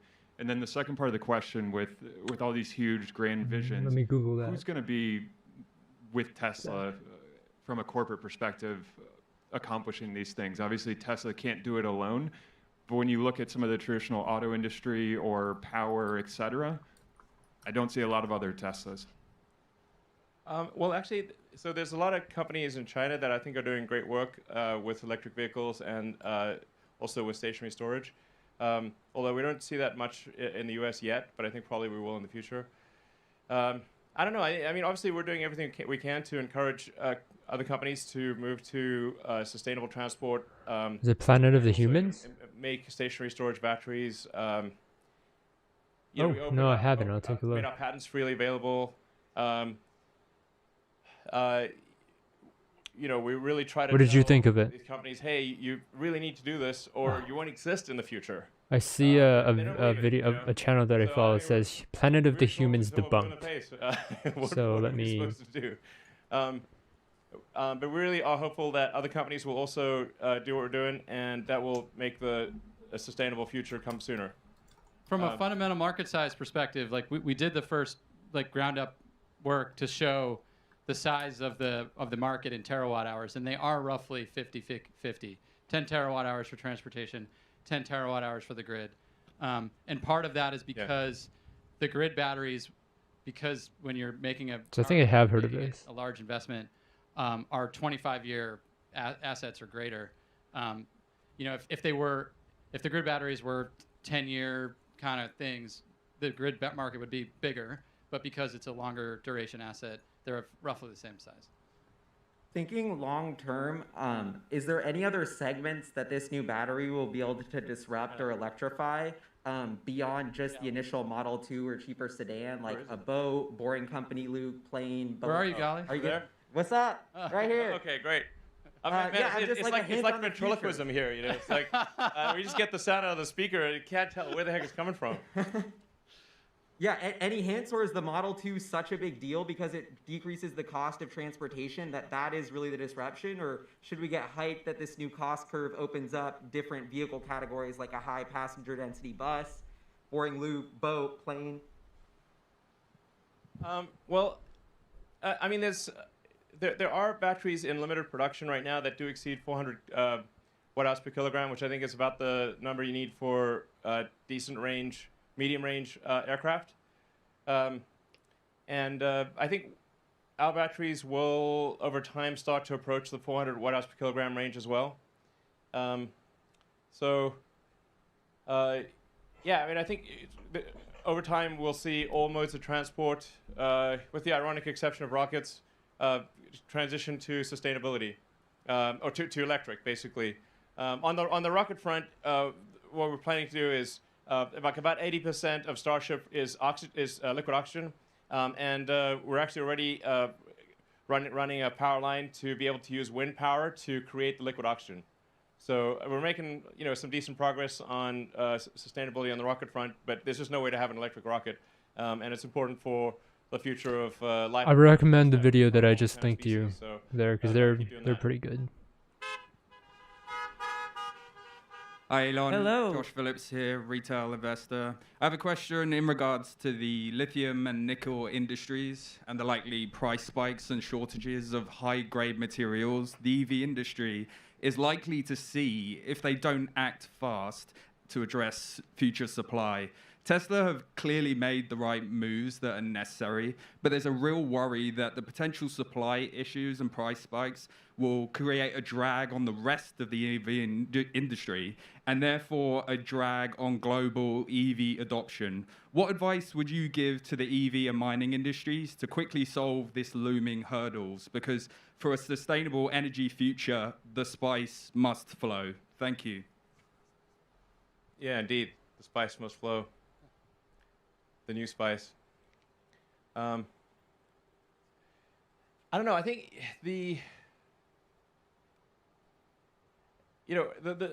I'm not sure. I guess what we can try to basically overdo it in cell production and perhaps supply cells to others. But we do see the fundamental constraint as total cell production. That's why we're putting so much effort into making cells, and kind of trying to reinvent every aspect of cell production, from mining the ore to a complete battery pack, because it's the fundamental constraint. We're not getting into the cell business because we, just for the hell of it. It's because it's the fundamental constraint. It's the thing that is the limiting factor for rapid growth. But we could certainly try to overdo it on cell production and perhaps sell cells to others. Although we are going at absolute top speed, so it's not like we're holding it back. But I think just making really efficient cars and that have low drag coefficient, low rolling resistance, efficient powertrains. I mean, that's kind of what we've done in order to make iron phosphate still have a good range. So the iron phosphate's lower energy density solution, but there's while there are some limitations on the total amount of nickel produced every year, there's really no limit on the iron. There's so much iron, it's ridiculous. So you can really scale up iron phosphate, at a raw materials basis faster, more than you can nickel. But yeah. And just to point out, when we were walking through this presentation, we intentionally separated all the different aspects. The benefits of structural battery apply to a iron-based cathode in the same way they apply to a nickel-based cathode. Yeah. So you get longer range iron-based vehicles, and also the silicon benefit can apply to the iron-based vehicles as well. So we can do a lot to extend the range of an iron-based vehicle, which is why it's a key part of the roadmap going forward. And then I invited Turner up here to talk about what the mining industry can do. Yeah. Diversification on the cathode side is obviously massive, and EVs are all about efficiency. And so for the EV industry, for the vehicle industry, we need to see powertrain efficiency really increase at all other companies matching Tesla powertrain efficiency, so that everyone can have that diversified cathode approach where LFP is used in medium range and even really make a 300-mile vehicle with LFP. And really the goal that we were trying to present here was a model for vertical integration, strategic vertical integration that a lot of different people can do. What we need to see is vertical integration that shortens the process path from mine to cathode. And what we're doing here is novel, and we're trying to push the industry in that direction. So we're presenting a model here that anyone can follow. Yeah, in fact, if there's anything that you guys want to comment on, feel free to step forward and say something. I think the key is to be smart about your chemistry choices, your materials choices. Talk louder. Yeah, if you're smart about your materials choices, the spice will continue to flow. Yeah. You don't need to use the same kind everywhere, and it's about strategically planning it out. And for miners, I think we are incentivizing them quite a bit to ramp up their production. Yeah, and actually, we had good calls. Like they're all motivated. I think that they've been sort of sitting back, being like, "Are you going to grow like crazy?" And we're like, "Yeah, we're going to grow like crazy." And then I think this indicates we're going to grow like crazy, and that's what the miners want to hear. And then they'll go make the investments. Hello, Elon. This is Ben Limpick. I'm a musician. I was wondering, does Tesla have any future plans to make partnerships with music companies like it has done with Tencent Games or things like that for you guys to actually kind of expand your services for artists and other types of creative people to get involved in, producing content that can be part of the Tesla ecosystem, or so other people that do creative things can get involved with you guys? Don't use Tencent. Well, we don't. We haven't really thought about that much, but I suppose it's probably something we should think about. We will be providing a title on Teslas. So we're providing more music sources that people can choose from, and just generally trying to improve the entertainment experience in the cars. And I think actually as we go to a more autonomous future, the importance of entertainment and productivity will become greater and greater. I mean, to the degree that if you're just basically sitting in your car, the car is fully autonomous and driving somewhere. It's sort of like being the car is essentially your chauffeur, and then the things that become important are, okay, well, let's have good entertainment, and if you want to do some productivity stuff, then that actually starts to become much more important because you're no longer spending your attention driving the car. So it will be extremely important in the future. Should we do some of the say.com questions? Okay.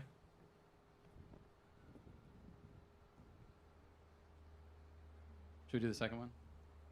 Yeah. The first one I think we already answered. Like if we're able to make enough sales, which we'll try to do, or we will supply other companies. It's definitely not an intentional effort to keep the sales to ourselves. If we can make enough for other companies, we will supply them.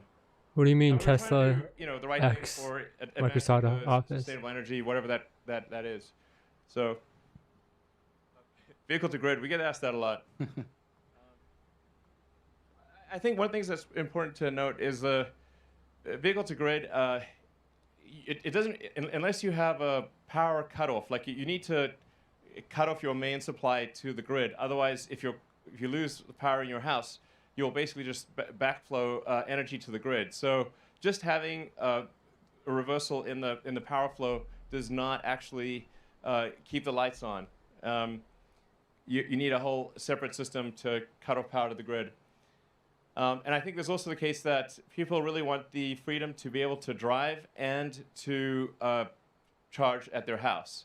And it's obviously really problematic if you get to morning and your car, instead of being charged, it discharged into the house, and then you're sort of, okay, now I can either drive or use the battery to power my house. I think it's actually going to be better Thanks for that. for people's freedom of action to have a power wall and a car separate, and then it's everything works. And you add that, you basically combine that with solar, either solar retrofit or solar glass roof, and local battery storage. So you basically become your own utility, and then the car is can be charged also with solar. I think that's like the stuff that works. That said, like we can certainly do vehicle to grid. And I think we can basically enable that with software in Europe or something, right? Yeah. We are future generations of power electronics. We will be able to do this more or less everywhere from a energy market participation perspective. But yeah, from a backing up the house, and it just so happens that the way the North American connectors are on all the cars in North America, it doesn't matter whether it's the Tesla connector or the connector that the other vehicles have, doesn't actually support powering your home. It's unfortunate. So you'd need an additional hardware to do that. That's why they said Europe. But yeah, in the future, all versions of our vehicles will be able to at least do bidirectional power flow for the purposes of energy market participation. But even for that, it's important to remember that your car isn't plugged in 24/7. So it's kind of an unpredictable resource for the grid. It'll have a value, but it's not the same as a stationary battery pack. Yeah, honestly, Yeah, you already vehicle have- to grid sounds good, but I think actually has a much lower utility than people think. You have the battery pack I already. think You don't very, need- very few people would actually use vehicle to grid, and we actually had with the original Roadster, we had vehicle to grid capabilities. Nobody used it.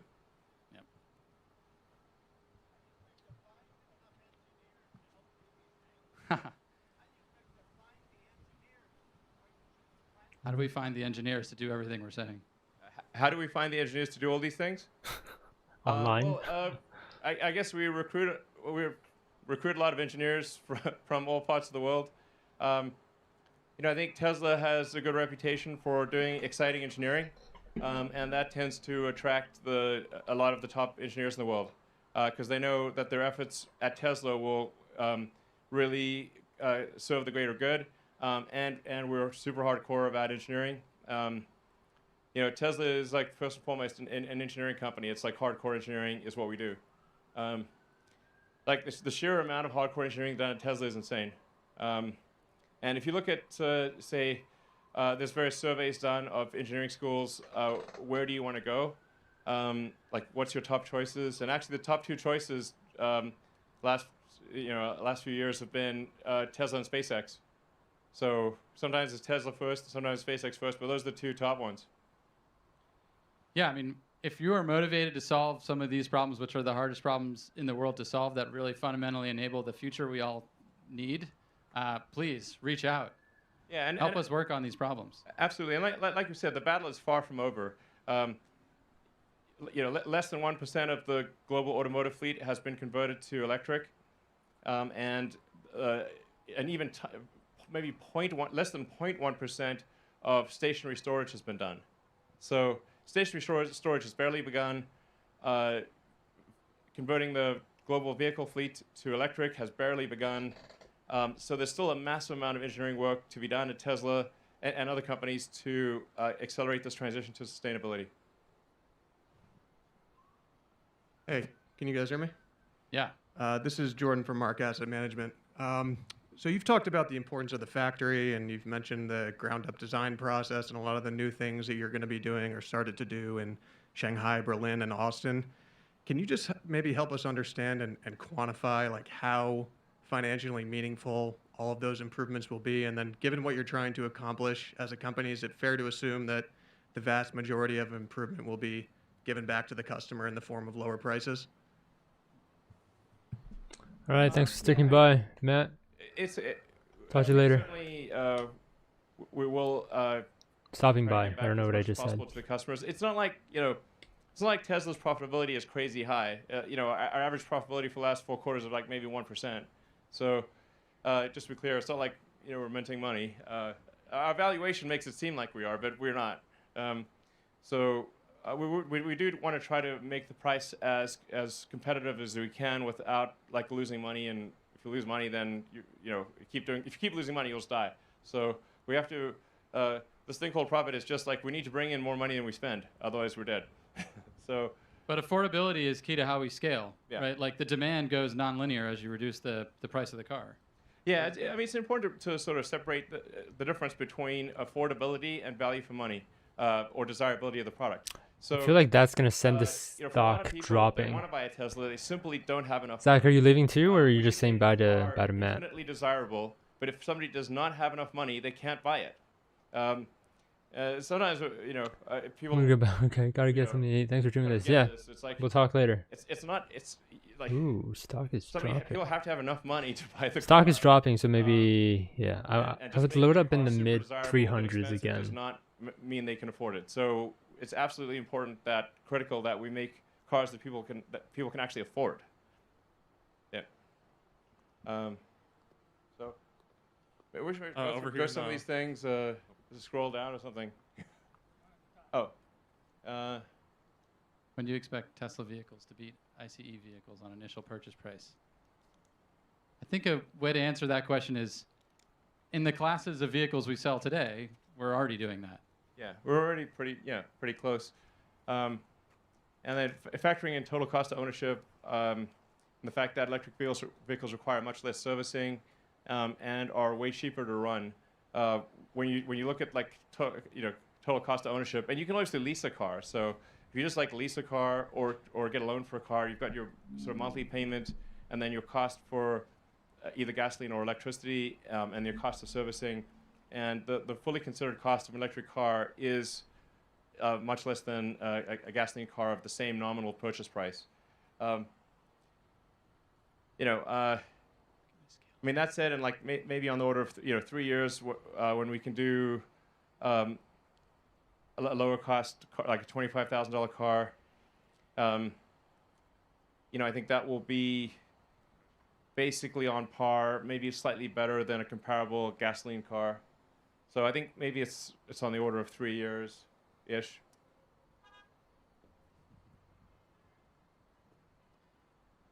How have the technology advancements and increased vertical integration of battery manufacturing influenced your ability to improve the environmental and social impact of the supply chain? And I think, yeah. I think we sort of have said that already. Yeah. Do you have some ability to scroll through this? Just scroll away.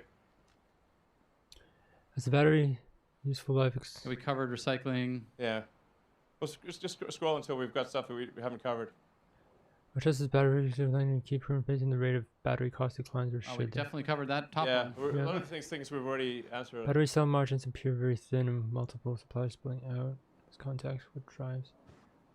Covered that. This is a plan on us raising battery prices as this. I think we literally just answered that. Yeah. Oh, I saw a cathode durability question. Let's go to that one. Go down, go down, go down. Good technical question. Somebody fucked up. Nope, stop. How are you going to address the cathode durability and cost and environmental impact trifecta? Is this something you're going to leave the upstream supply chain to solve? No, I think we tried to answer that directly. I mean, we really are looking at not just what happens in the cathode facility, but like currently outside the cathode facility that should really be inside, and removing processes that shouldn't have been there in the first place, and the use of reagents that are just costly and not necessary, and removing a bunch of wastewater from the process. Guys, is there anything you want to add to? Maybe we could go through everyone and maybe say what you're doing and say a few words. I don't know. Sure. I just want to reiterate the fact that this is a massive problem. Massive problem. And it seems like Tesla's on its way and ahead. But we need everybody's help because it's everybody's planet, and we're not going to get to 20 terawatt-hours by ourselves. So please think about this carefully as it affects everybody. So let's get on it. Yeah. And obviously, if you care about solving sustainability and doing hardcore engineering, definitely come work at Tesla. Yeah, we went through a couple of the manufacturing improvements, and it kind of looks easy when you put together a nice slide deck, but the challenges are like this. It's super challenging. When you take materials out of the process, when you integrate processes together, you have to do a lot of things at once, and that's like this immense engineering challenge. And so, to appreciate that, you need, to get through this, we need, the best engineers we've got. And we've got this awesome team. I just want to shout out also to all of our team watching. You guys are awesome. You absolutely kicked ass putting this together. And, yeah. Yes. Thank you. Thank you, Tesla team. Totally agree. Yeah, that's it. Yeah. Okay. Yeah. Rodney Westmoreland, managing the construction here at Tesla. What I would like to say is, one, shout out to the team. The team has been working effortlessly. A very, very tough project here for. I don't think the word is 24 hours a day, effortlessly, it seems but like around the clock to have this complete.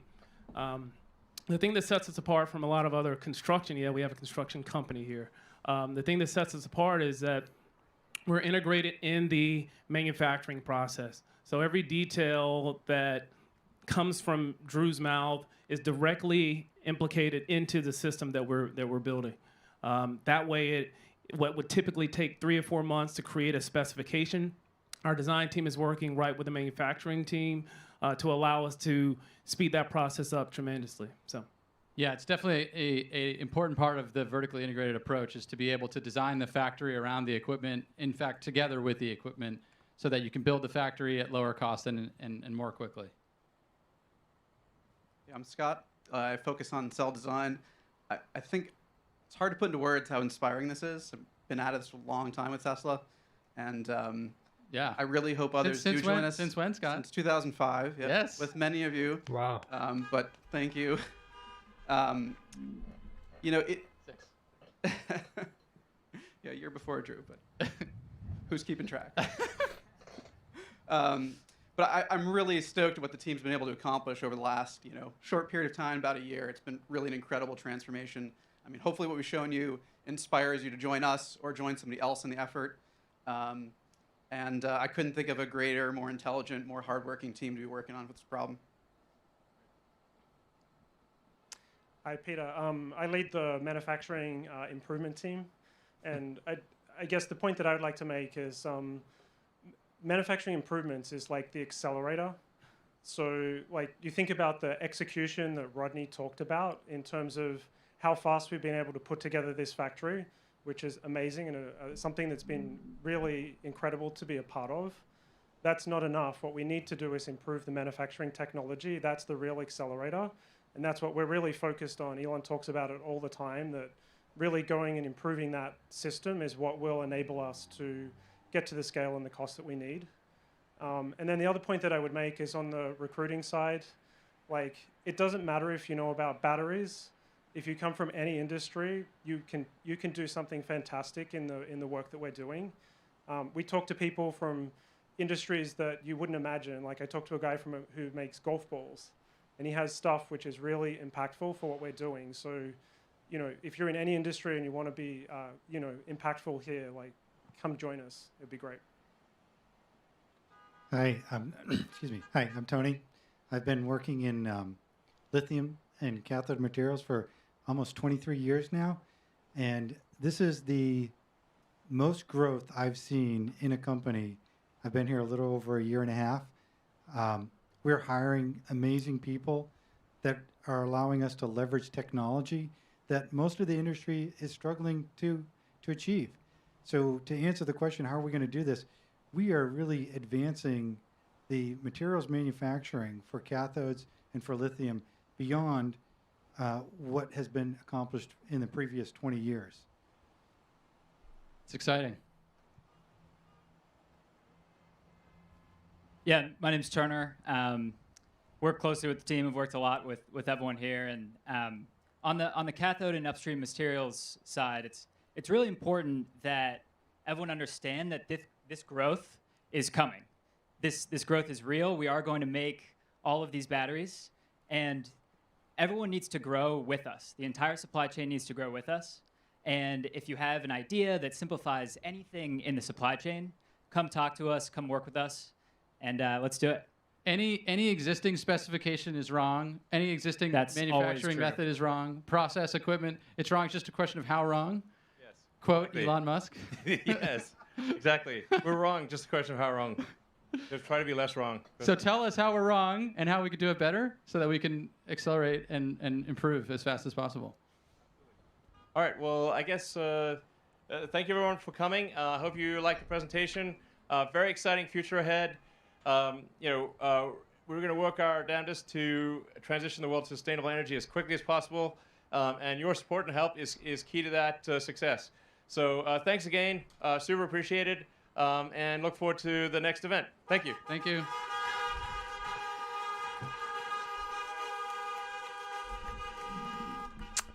Alrighty.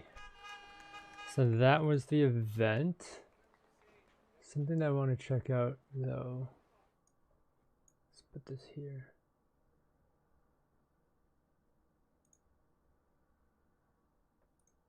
Possible, and your support and help is key to that success. So thanks again, super appreciated, and look forward to the next event. Thank you. Thank you. All right. Wow, lots unpacked there. A lot to unpack. A lot of beeping. All right. So just, as we're going into after hours stock price here, the market isn't understanding this. I think that we kind of knew that the price is down. Right. Tesla stock price is down. Everyone who is like, oh, stock price should be falling now, is an idiot, I think, because they've just unveiled something that is pretty remarkable. Yes, well, except for a few things here. I think that there was some keywords that were expected. I expected to hear million-mile battery. Did not hear. And so I think when analysts and others were looking for, okay, well, we at least expect to hear these certain things and didn't hear them, that's probably what got them to go, you know what is this? Right. The presentation itself, stock is dropping. I thought they rushed through some of the more important points. They were so excited to get to the next point that they rushed through some very exciting points. So I think the takeaway from this for the average non-geeky person is it just washed over them. It just, a lot of these points were like, you said a lot of percentages and a lot of gigawatt hours, and I don't know what you meant. Big numbers and big sciencey words. And the big takeaway, if you're going to remember one number from this presentation, and I wrote down pages and pages of notes here, okay? The one number comes on, I think, my fourth page here, where we get to the 56%. And I think that if you want to remember nothing else from this, it is that they have a plan to get themselves to reducing the price per kilowatt hour by 56%. I think what the market heard was we're not actually doing that this second. And so I think the market is like, oh, you don't have this magical battery this second, so if you're worried about the stock, what they said was we've got I don't know if anybody the glide path to get there in, I don't know, what that part wasn't totally clear. 12 to 18 months or 3 years. I'm not exactly sure. I'm saying safe bet is 3 years. Right. But here's the thing. If other companies don't follow Tesla's lead and innovate and basically follow this plan that they just gave them, then those companies are going to go out of business. Because I mean, clear, like that's it. Because if you understand that all companies that make cars will be EV manufacturers, and you understand that in order to keep up with Tesla, you have to be as innovative and efficient as Tesla, then you would understand today that, oh crap, we have to follow Tesla's lead here. Right. Now, I just want to bring up this very important slide that they brought up here. And thank you, by the way, for oh my gosh, cutting and pasting while we're trying to do. Right? This is our first time using the software, and you're doing a great job. So, okay, now, so I just want to talk about, first of all, let's talk about range. Yeah, I know, there's so much stuff here. right. Range increase. If you guys want to check out their presentation, huge. So, also another fun feel free to do that. To bring up here. Otherwise, I am gonna jet. Oh boy. Oh, 4K screens. Oh, it's because I snipped it on the 4K screen. 139.9. Well, stick it over there for the most part. It's too big. Yeah, but just it's too big. All right, so we're talking Plaid here. We're talking the Plaid is 139.9, so $140,000 for the Plaid Model S. It is available now. It's just like pre-order. It's just like what I predicted. Yes. Now it says that they're going to begin producing these cars late 2021. Yes. So we have to wait for this for quite a while. Over a year. Over a year, we're going to have to wait for this. But 0 to 60 of less than 2 seconds. Better than I thought. Quarter mile in less than 9 seconds. Tri-motor all-wheel drive. So I just want to point out, this is like getting a Roadster practically. These are pretty much Roadster specs that you will be able to get. All right. I'm going to end it there. Final thoughts that I might have. I don't see anybody who can compete their level. Yeah, that's right. Let's see. Oops, sorry. There. Let's see, webcam there, and put that right there. All right.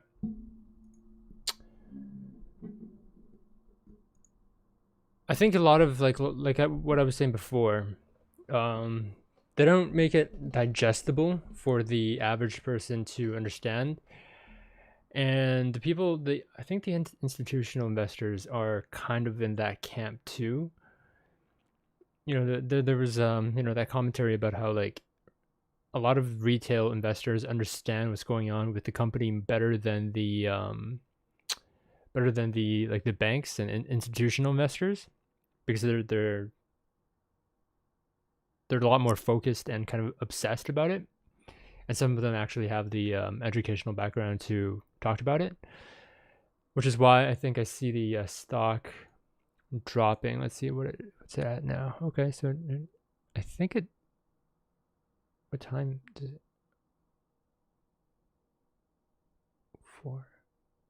4 to 8. That would mean 4 to 8. That would be no shit. My math is fucking me over right now. 4 to 8. 1, 3, 3, 5. Okay, so there's still there's still half an hour left of after hours trading. And it has fallen 6%. Now it's like 398. If it goes into the lower 300s, I'll probably start buying again. That's just me. That is not investment advice. But yeah, and the announcement of the coupe or the Model 2, they haven't revealed that it's going to be a coupe, nor what it's going to be called, but I'm going to guess that it's going to be a coupe, and I think this is going to be the one that's going to be made in China, because I think they did release like a vague image of what that would look like, the Chinese designed Tesla. So $25,000 US would be something, would be obviously a lot more affordable to a lot more people. Yeah, and the Plaid Model S, we didn't get an interior refresh or a refresh in general. Maybe they might do it in the future when they release it in 2021. But we got the specs of it, which you know, it's going to be 800 kilometers, and it's going to arrive at the end of 2021, I believe. So in about a year. But that one, I think, if we take a look here, let's do this. I believe here.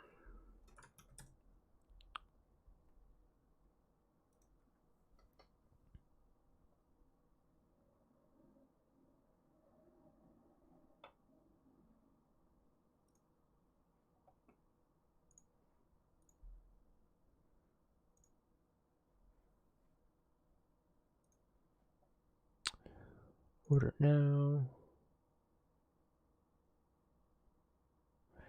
Right. Oh, see, look at this. Canadian prices. That's gonna have 840 kilometers.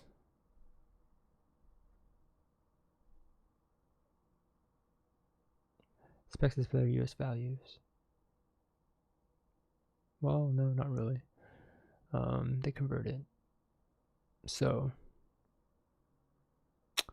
this is essentially kind of like a roadster. 2.1 seconds. It's pretty crazy. Yeah, less than 9 seconds, quarter mile, tri-motor, acceleration. Quickest 0 to 100, quarter mile. Yeah, any production car ever. That will be pretty freaking crazy. But it starts at freaking, holy, look at that number. What, let's just say 190.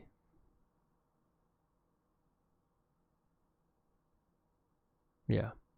So it's basically combining the old Model S and the specs of the Roadster, which makes you wonder what the Roadster is going to be like.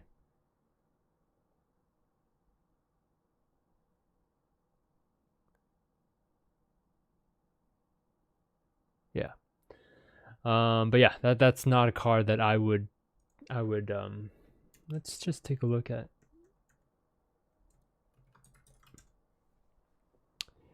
Yeah, that would be around that price.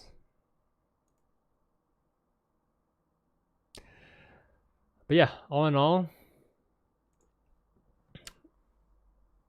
I'll be waiting for the Model 2. I think that's what it's going to be called. Well, that's a speculation. Model 2, which will probably be a coupe. Plaid Model S. I was hoping that we would get a refresh, but they might do that at the end of next year. Maybe not, because the cars that they make the most money out of are the Model 3 and the Model Y. So they don't care that much about the Model S and X anymore. That's more of like a luxury item. Yeah, it's not as profitable for them to make that, as opposed to the Model 3 and Y. But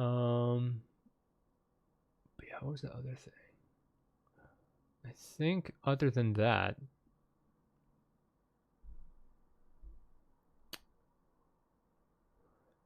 anybody else that's watching right now, I see there's 6 people watching. If you guys want to say something in the chat, tell me. Oh, well, I think I might know some of you actually. You're just not saying anything. But yeah, trying to remember. I'm gonna have to look back on the show.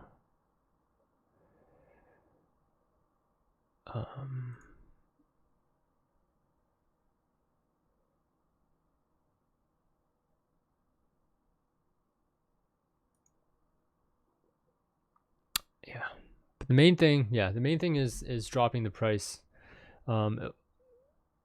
Showing that they're planning long term, and I'll probably, the thing that caught my eye the most is probably the $25,000 car. So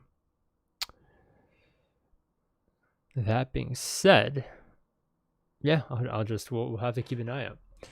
All right, that's gonna be it for me today. Thanks for joining me. That was a long stream. Yeah,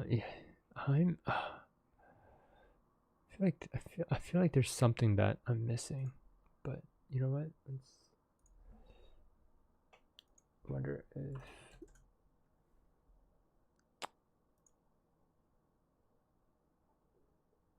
did they remove their? Yeah, it's removed. Shit. Let's see if I can. Sweet. From suing in court. Yes. So first, before we get too far into it, Manufacturing. Tesla will be absolutely head and shoulders above anyone else in manufacturing. That is our goal. It's on the planet. Yeah, all right, I'm gonna end it here. Thanks for joining me. And yeah, let me know what you think. You guys think? Or would you be interested in the $25,000 car? Let me know. And I will see you guys in the next video.